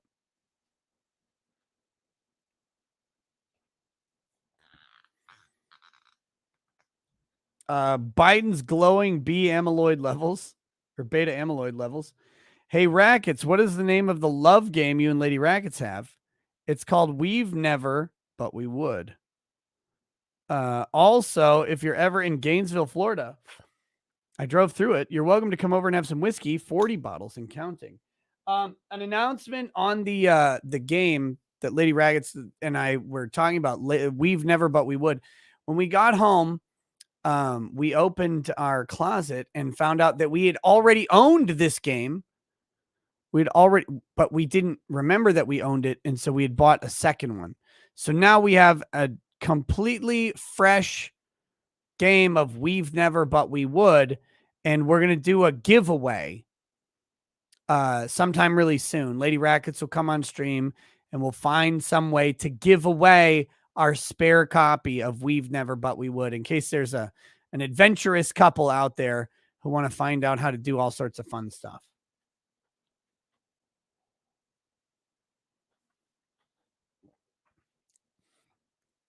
The cards are not stuck together. That would be in the used game.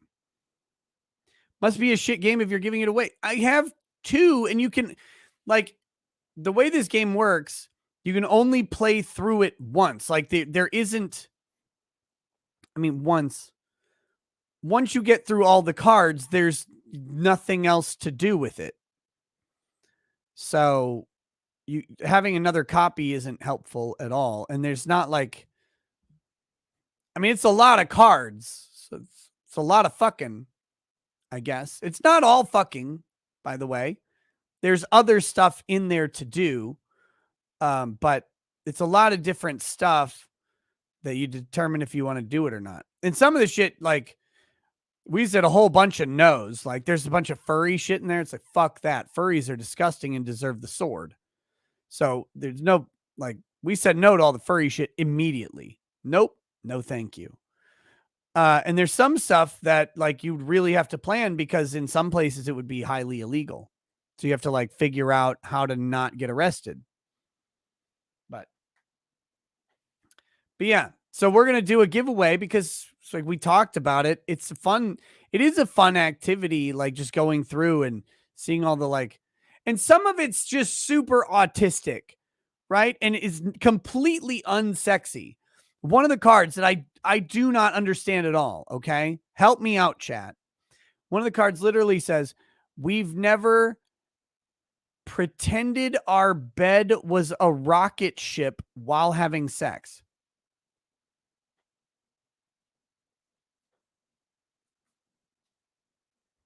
Like I don't get what that means. Like I'm not understanding the role play.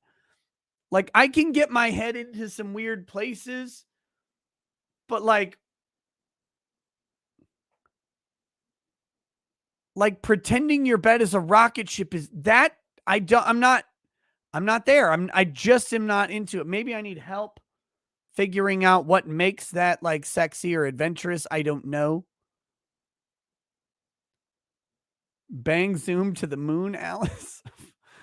Fly me to the moon and let us rape amongst the stars. Let me get that booty hole on Jupiter and Mars. Amateur Anth, Nick, when are you going to fearmonger people about Civil War and World War III for clicks like Pimp Tool? The grift must continue. Never.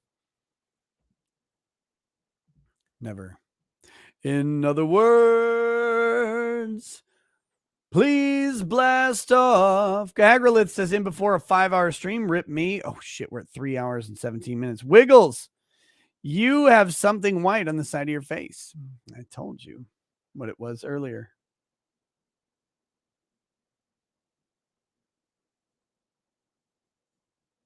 Little Einsteins. Man, do boomers have to have sex in weird ways to enjoy it? No, that's what I'm saying, Angelo. I don't understand that card. That's the thing I don't get.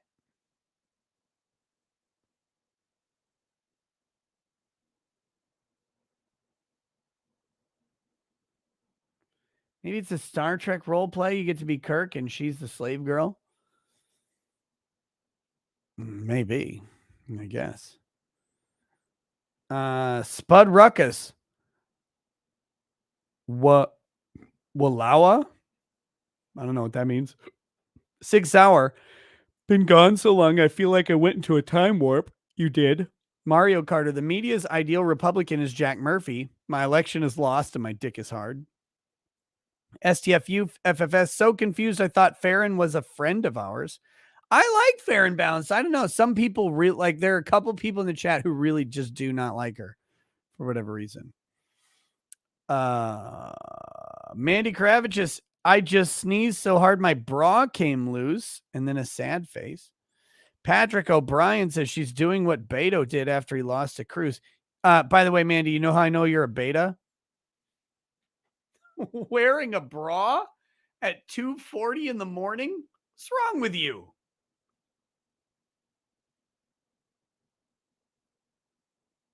I got news for you. Means you're gay.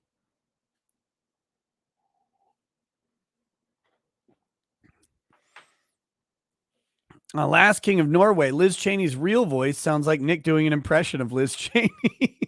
Winton Dupree. Can't wait to see the debates. The Donald will definitely refer to her as a horse and reference her murderous father. That'll be fucking funny. If she's on FaceTime with C. Goody, then she definitely shouldn't be wearing a bra.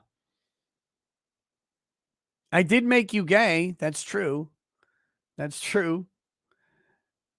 And all the rugs around you suddenly got so much cleaner right afterwards. Not applicable, except Monica Rial. Impossible to make that biatch look more like a horse. She can't run for office because she can't make it there by galloping. Damn, Kyle J. Why did they rip off the wrapping on the water bottle? That's a Dasani. You can't fool me. STFU says, bro, any port in a storm, bargain gin, sure. Alt lag, did you see Trump trolling Democrats Dan Goldman and Caroline Maloney by endorsing them? Goldman Goldman headed the impeachment committee. He endorsed Caroline Maloney, describing her as the better man.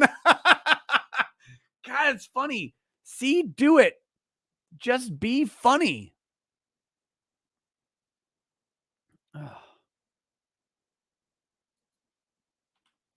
Man, your birthday was while I was banned? I didn't get to like sing to you or anything. Happy birthday to you. Patrick Banks. Even infantrymen have limits on what we drink. Travis Gardner says, dress like Murphy Brown's stunt double. Oh, SCFU says, in the 2020 Wyoming GOP primary, 105,000 people voted. In 2024, 150, wait, I think you mean 2022. 115,000 voted against Chaney and for Hagerman. Chaney got 49,000. I think they were all Democrats. Damn.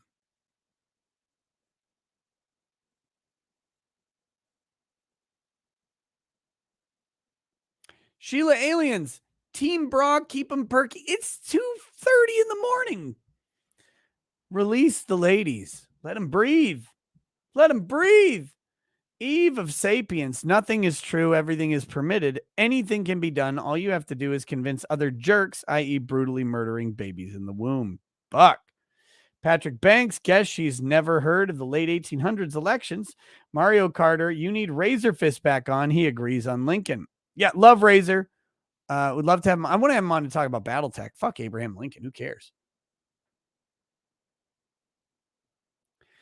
12:30 here. Oh, sorry. Midnight 30. I guess you better put the tits back in the bra. Sorry. I wouldn't want to offend the time gods.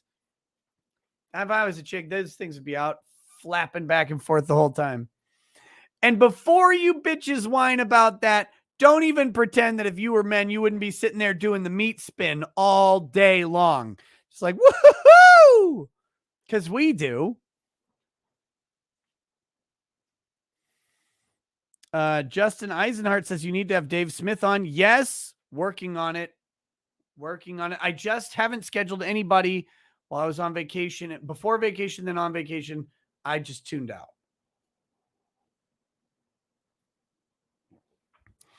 Cynthia, how badly did Nick miss his chat? I'm going to say this, and it's not beneficial for me. While I was on vacation, while I was down at the resort with Lady Raggets, I didn't miss anything at all. Nothing. I didn't miss my house. I didn't miss anything. We just had the most fucking fun time. But the moment I got on the plane, I missed the chat immensely. And all I could think about was, how the fuck am I going to start doing this show again and like make it not just shit? But while I was on like it was the first time maybe in my adult life that I've taken a full on vacation. I didn't think about anything regarding work. It was crazy.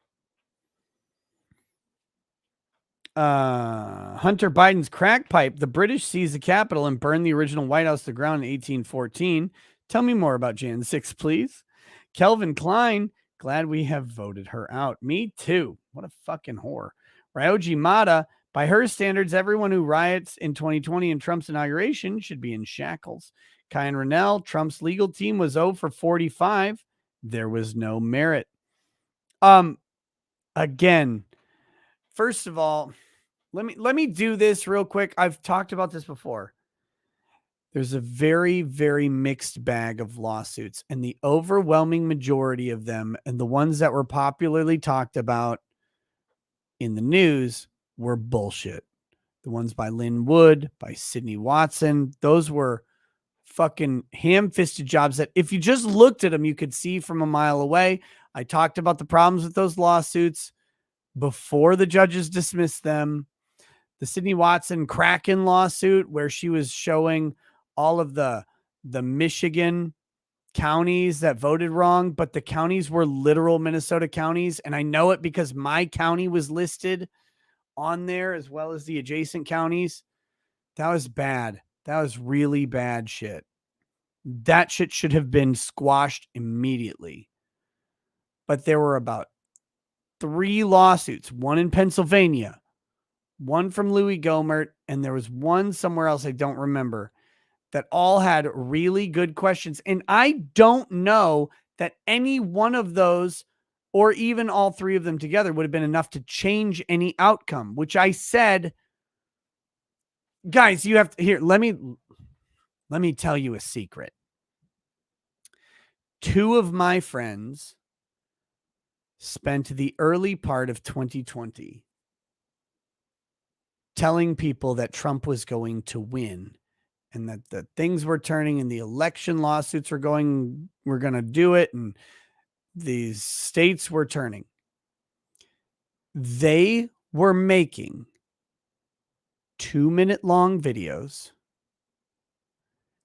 and at the low end, $40,000 a month.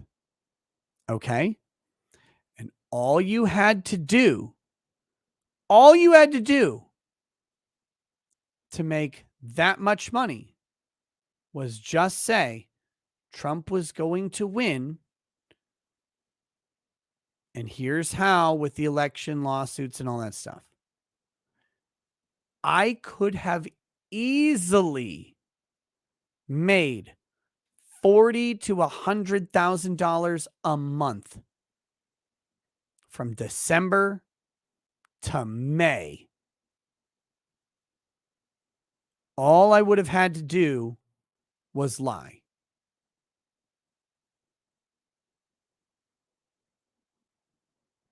But when I looked at those lawsuits, I said, these aren't going to do it. And there, even the ones that I thought had some really good questions that should be answered, I said, I don't think these don't look like they're enough to change anything, except changes for next time or whatever. Answer some questions. All I had to do was say Trump would win. And I would have made, again, $40,000 to $100,000 a month for 6 months. And I very, very unpopularly with my audience at the time said this will not change the outcome. It can't. There's not a legal remedy to do it. People got fucking pissed at me. It was completely against my own self-interest to do so. So, RIP. Remember how I said, like, I'm thinking less about it right now, but I've been thinking about buying like a really sweet car, like a Corvette or a Dodge Hellcat, Dodge Challenger or something. I literally could have bought the Lamborghini. All I would have had to do was just not be honest. And I couldn't do it. I could not fucking do that. It would have been hell.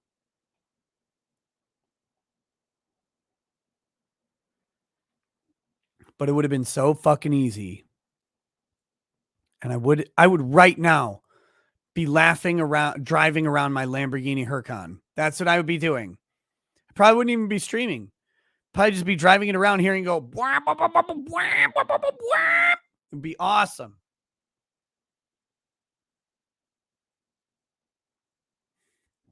And by the way, I'm not calling my friends liars. I am saying that when I looked at the legal cases, I did not see a sufficient way to victory. Ever.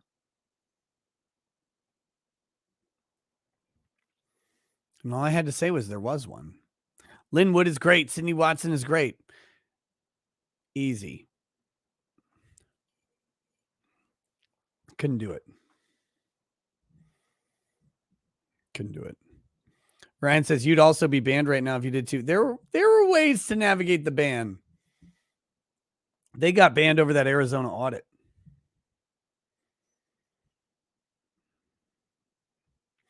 But going back to Kyan Rennell's thing, there are two I can remember for sure, and I think a third lawsuit that asked good questions. Whether or not they would have changed the outcome of the election, I don't think they would have. Especially now, I don't think they would have. But even then, it would have been really long shots. But the questions that were asked were valid legal questions. But here's the problem with Trump's legal team and why they were 0-45. Trump did not establish legal teams leading up to the election. He waited until the election went south, even though he talked about it potentially going south. He did not prepare. He waited for it to go south and then tried hiring lawyers. And he got a lot of rejections. I know this because I know some lawyers that he did end up hiring. And they were not the first choices. And they were very frustrated at the timelines. And all they were asking was, why the fuck didn't you answer or ask any of this earlier when they could have prepared cases and had things ready to go? The Democrats had their entire legal strategy in all 50 states ready to go. Mark Elias was from Perkins Coie. He was ready to go. Republicans weren't. Oh, I keep saying Sydney Watson. I mean Sidney Powell. Thank you for correcting me on that. Sidney Powell. I've been drinking. Sorry, Sydney Watson. I like Sydney Watson. She's very nice and sweet. Sidney Powell might be nice and sweet, but her lawsuit that she drafted was just trash. It was really bad. It was really fucking bad.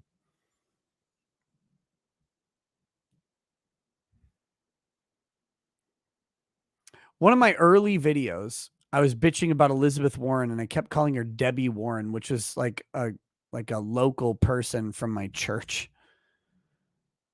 I'm just sitting there like, Debbie fucking Warren. It's like, it's not even who it is at all. No one said anything, but kind of muted the whole rant because it wasn't about the right person. Amateur Anth, we need to figure out what Pim Tool says about conspiracies because he's always right. I mean, anyone that says Civil War and World War III or my dog stepped on a bee and I have friends is telling the truth. A&N, hey, Ricada, when are you going to stop fronting and start puffing that thick 42069 smoke on stream?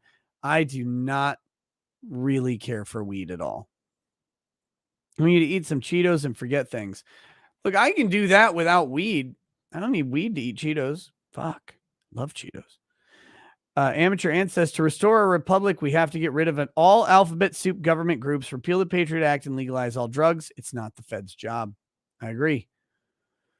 Hallucinosis says, still wouldn't be as cool or even close to Dr. Disrespect in a Lamborghini Diablo, but no one else is, so I accept your apology for not being war that cool. He's got an old Diablo. That's pretty fucking fun. I could maybe find a Diablo for sale that I could afford. Chesney Miggle. It doesn't matter what side a person is on. You are 100% correct that the othering is going to implode us. Potentially criminal. How you doing, brother? It's been a while. We got to talk soon, man. First time in nearly 55 years that a Bush, Clinton, or a Cheney hasn't held federal office or an appointed federal position. Halo K1D4. FBI Asshole. Arthur Katie, watch Malice's podcast with Barnes for deets of raid. Mindset is to win. Remember when Chucky Schumer threatened judges at a press conference? Yep. STFU, the warrant was signed before God and country went into pre. He said, bodies, we got bodies. Halo says, how long is this Epstein fart huffer speeches? 14 minutes, 44 seconds, but I made it take over an hour by a long shot. Accidental protagonist. Freedom that has been handed down to us is the single most chilling thing I've heard in a long time. Mario Carter, impressed you didn't catch a Zeus lightning bolt. Shelly C. Liz's speech made me barf in my mouth a little. Character holding the Battle of Athens might be an example of people fighting for the Constitution. Your take? I don't know the Battle of Athens. 1946 was a rebellion led by citizens in Athens and Etowah, Tennessee, against the local government. Ooh.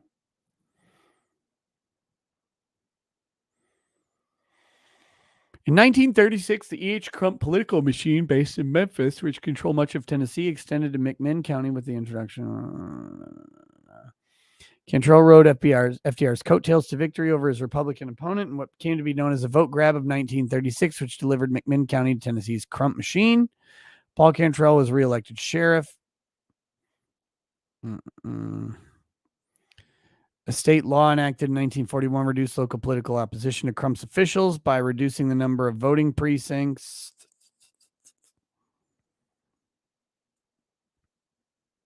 Cantrell engaged in electoral fraud, both by intimidating voters who voted against him and by allowing ineligible people to vote. U.S. DOJ had investigated allegations of it in the county, but had not taken action. What the fuck?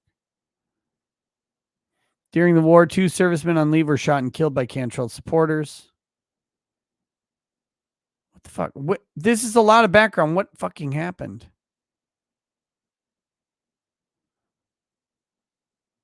The number of veterans besieging the jail vary from several hundred to as high as 2,000s. Cool. But why? Why did they do all this? I skipped all that part. I'll have to read about it later. Maybe. I don't know. I don't know if that's in defense of the Constitution or something else. Link says Andrew Tate is another one of these manosphere red pill guys. All of his allegations have been proven false so far. Ask Legal Mindset or Drex. I don't know.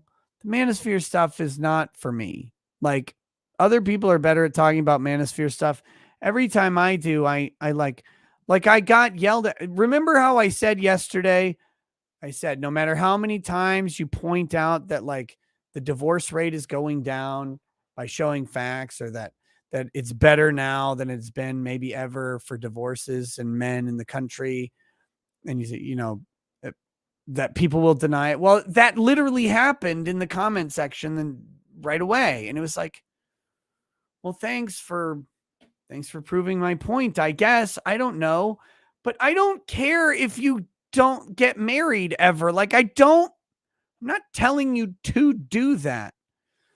But this idea that like, well, a woman might screw you over. Well, yeah. But a woman doesn't need to marry you to screw you over.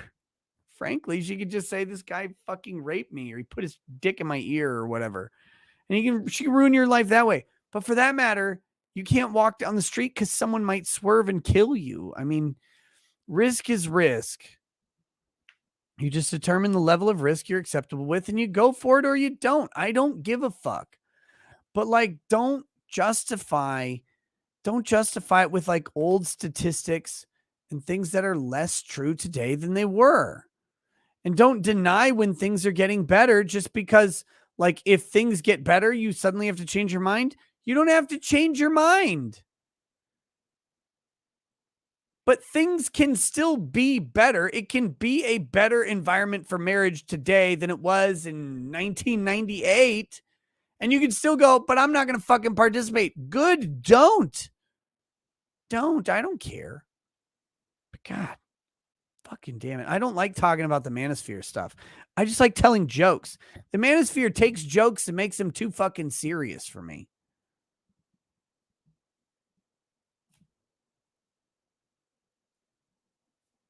Like, let's just be funnier. Jacob Reed, 4 skin and 7 beers ago, our fathers brought forth on this continent a new nation conceived in Mar-a-Lago, life, liberty, and the pursuit of BS. Mr. Bentham, have you heard of women's vabbing? It's gross. What the fuck is vabbing?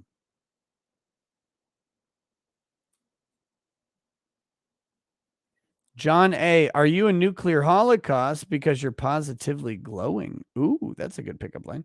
Darth something, your random number generator is what Mormons call the voice of God. That's true. Fair and balanced.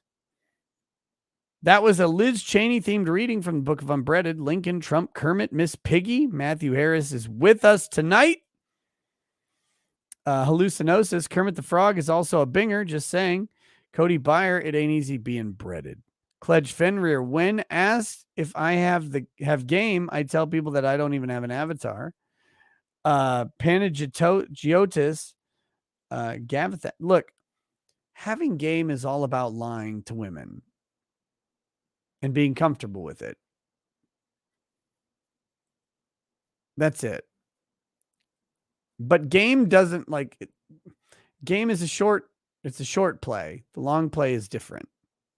Like lots of these pickup artist dudes have game because you just lie to women enough that they open their legs and then you're done and then you walk away. Like, okay, cool. What are you after is the question. But anyway. I've never been good at it. I've never been good at picking up women. Don't really want to be. If Lady Rackets ever dies, I'll become an incel immediately. E Honda 420. Any chance you would have a guy like me with 3,000 subs to do a live chat with you? I have something cool for the unbreaded section. I don't know. Maybe. It depends.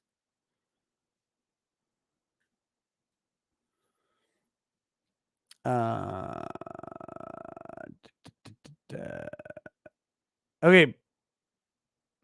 Panagiotis Gavathas. Probably not relevant, but give me a good Scotch recommendation. Thanks. Love you, man. Well, how much, dude? How much money are you going to spend on it? This is a great one. Where is it? This is not expensive. Port Ascaig Islay, 110 proof. This is like $70, I think, which for Scotch is not bad. This is a great Islay whiskey, similar to like Lagavulin, but not as harsh, smoother, not as campfirey or earthy to it. Great whiskey, very good. I would recommend it tons. Or get a Lagavulin if you like smoky peaty stuff. They're easier to find. If you don't like smoky peaty stuff, get an Oban 14 or a Dalwhinnie 15 year. Both of those are great. Not smoky, not peaty, but very accessible. Not too expensive. Pretty good.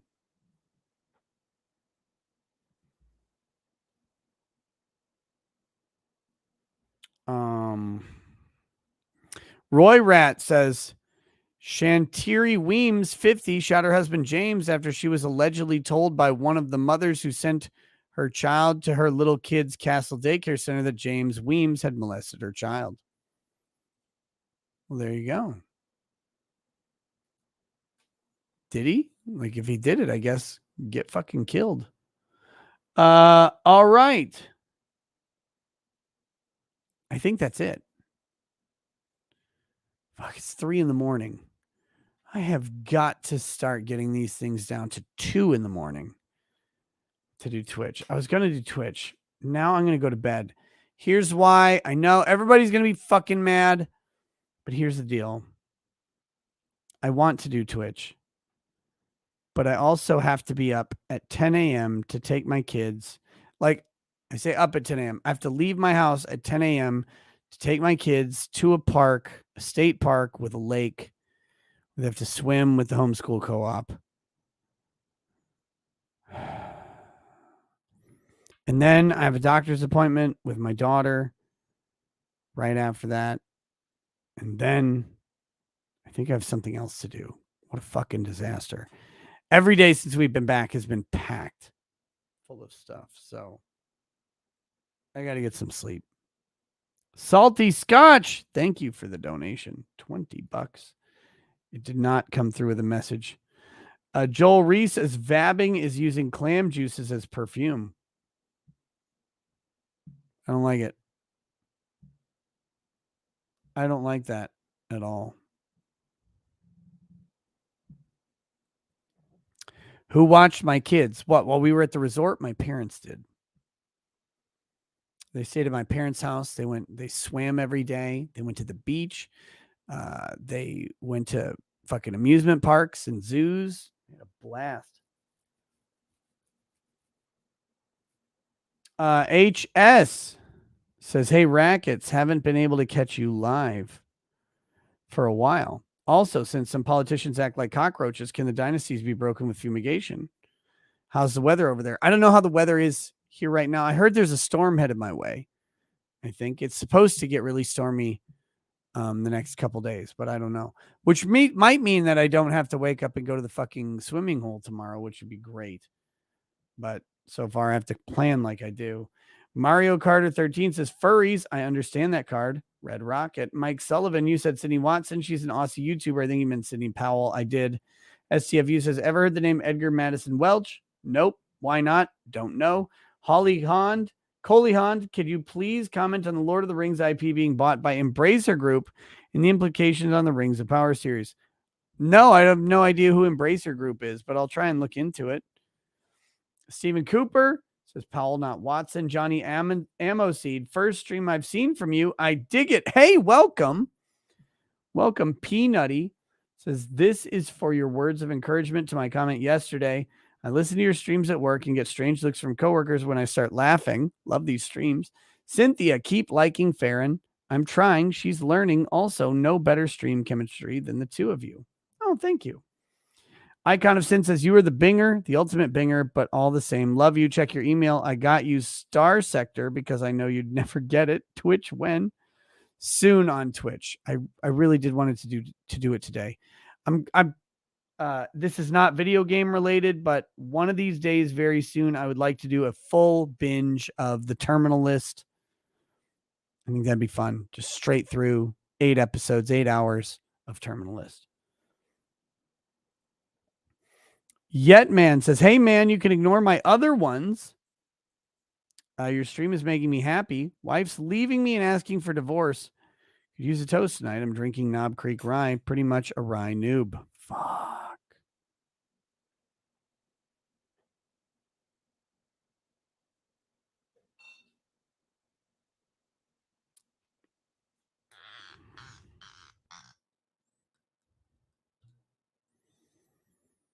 I'm going backwards through these now, so I'm going to get to your other ones after this. Sorry to hear that.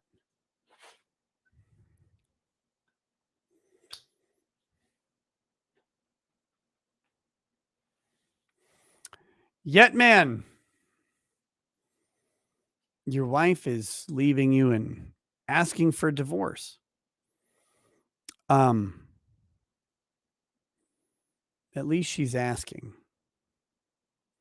And I guess you have a part of that answer, and you get to say yes or no, and then she gets to decide what to do with that. Brother, I don't know your situation. I don't know whether you want it, whether you're resigned to it, or whether you want to fight for it. But whatever you choose to do it with dignity, do it with masculinity, and do it with pride in who you are and the knowledge that she's making a choice for her and you get to make a choice for you, whatever that may be. If you choose to try and fight for and preserve your marriage, Godspeed, my friend.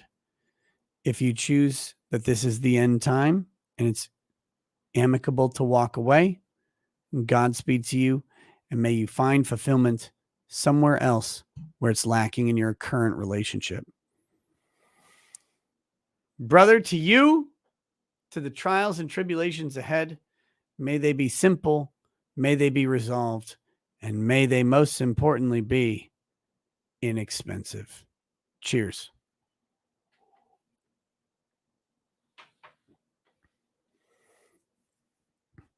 Give your wife a pearl necklace tonight, Nick. She's asleep. What am I going to do? Go up and just jizz all over? That's fucking weird. What am I, Japanese? Icon of Sin says you're the bringer of ultimate binger. Wait, I read that one. The Toast Boy says, so glad you like the purchase. Also, so glad it made it there in one piece. The Toast Boy. Oh my gosh. Yes, it's so great. Dude, I'm mad though, because one of the things I tried to buy says it wouldn't ship to the US. So I'm going to try and find you and email you because I was really interested in that item because it looks super great and it said it wouldn't ship to me. So I got to talk to you about why and see if that can be fixed because I definitely want to do it. Yetman says, I missed it if you got my other super chat. I didn't see it, I don't think. Sorry. Marriage is failing and wife told me she wants a divorce tonight. I'm down and drunk. Can you toast to me? Drinking knob creep now. I'm a rye noob. Look, Yetman, let me say this to you, though. People say things in anger, and they may not be what they ultimately want or need. And you do. She said she wanted a divorce. But lots of women want things that they don't ever get. And so do lots of men. And sometimes you don't get the right thing for you, or you don't get the thing because it's not the right thing for you. You guys have a long way to go. And maybe there's a salvage there and maybe there isn't. But that's something that you do have a say in. So figure out what the right answer is. Icon of Sin, I will check my email. Tucson Sky, Nick played the dildo song on YouTube. No, I'm not going to do that. I think I said that earlier. And no, Yana says, how hard is it to become a lawyer? It's not hard. It's just work. So, I mean, I guess that could be hard for some people. It's just work, man. But when you meet a few lawyers, you realize that a lot of them are just as retarded as everybody else. So if I can do it, you can do it. The question is, do you want to do it? That's always the fucking question. Do you want to put in the work? Do you want to put up the money to go to law school? For a lot of people, it's not worth it. So, but is it hard? The only hard part is just the time and work investment that you have to put into it. Cannell, you're wrong about democracy. See Switzerland, and no, it's not homogenous. 4 languages, urban and rural, etc. No, direct democracy is fucking tyranny. You will never change my mind. Switzerland can get fucked. Roy Rat. I read that one.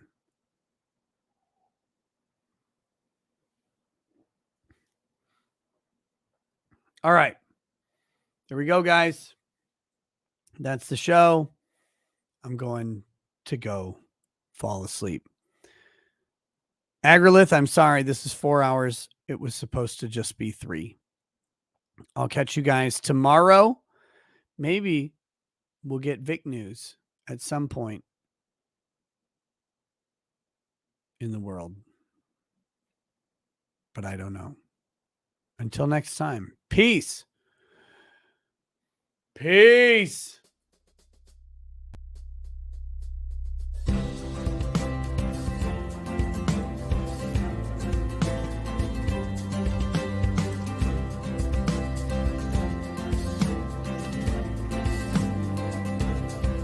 Oh, he drinks a fair bit, but you realize that it just helps get his noggin jogging along. With his glass by his side and his kids asleep tight, we'll hear some law-splaining tonight.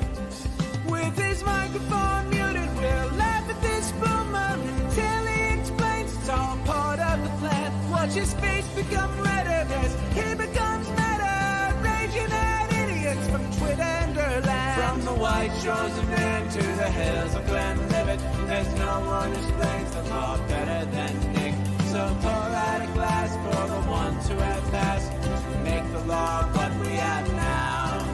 Oh, his lady is fair, and she handles herself with the grace of one who has borne many children. As the wife of a lawman, she makes sure that he has the time and the place to provide for them there. So pour out an Ardbeg, a Balmore, a Lafroig, the spirits flow as the ones who get unemployed. So pour out a glass for the tea post on Twitter.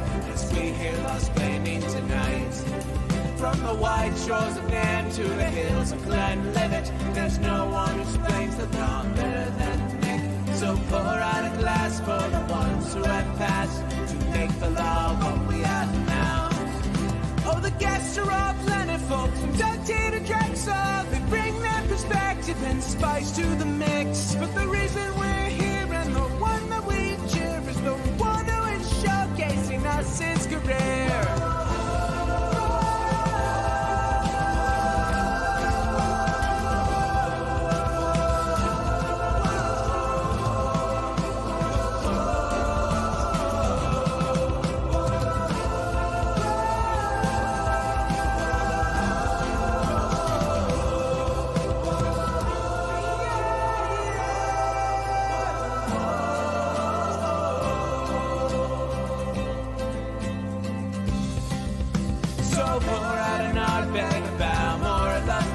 Spirits flow as the ones who get unemployed. So pour out a glass for the team post on Twitter, as we hear lost planning tonight.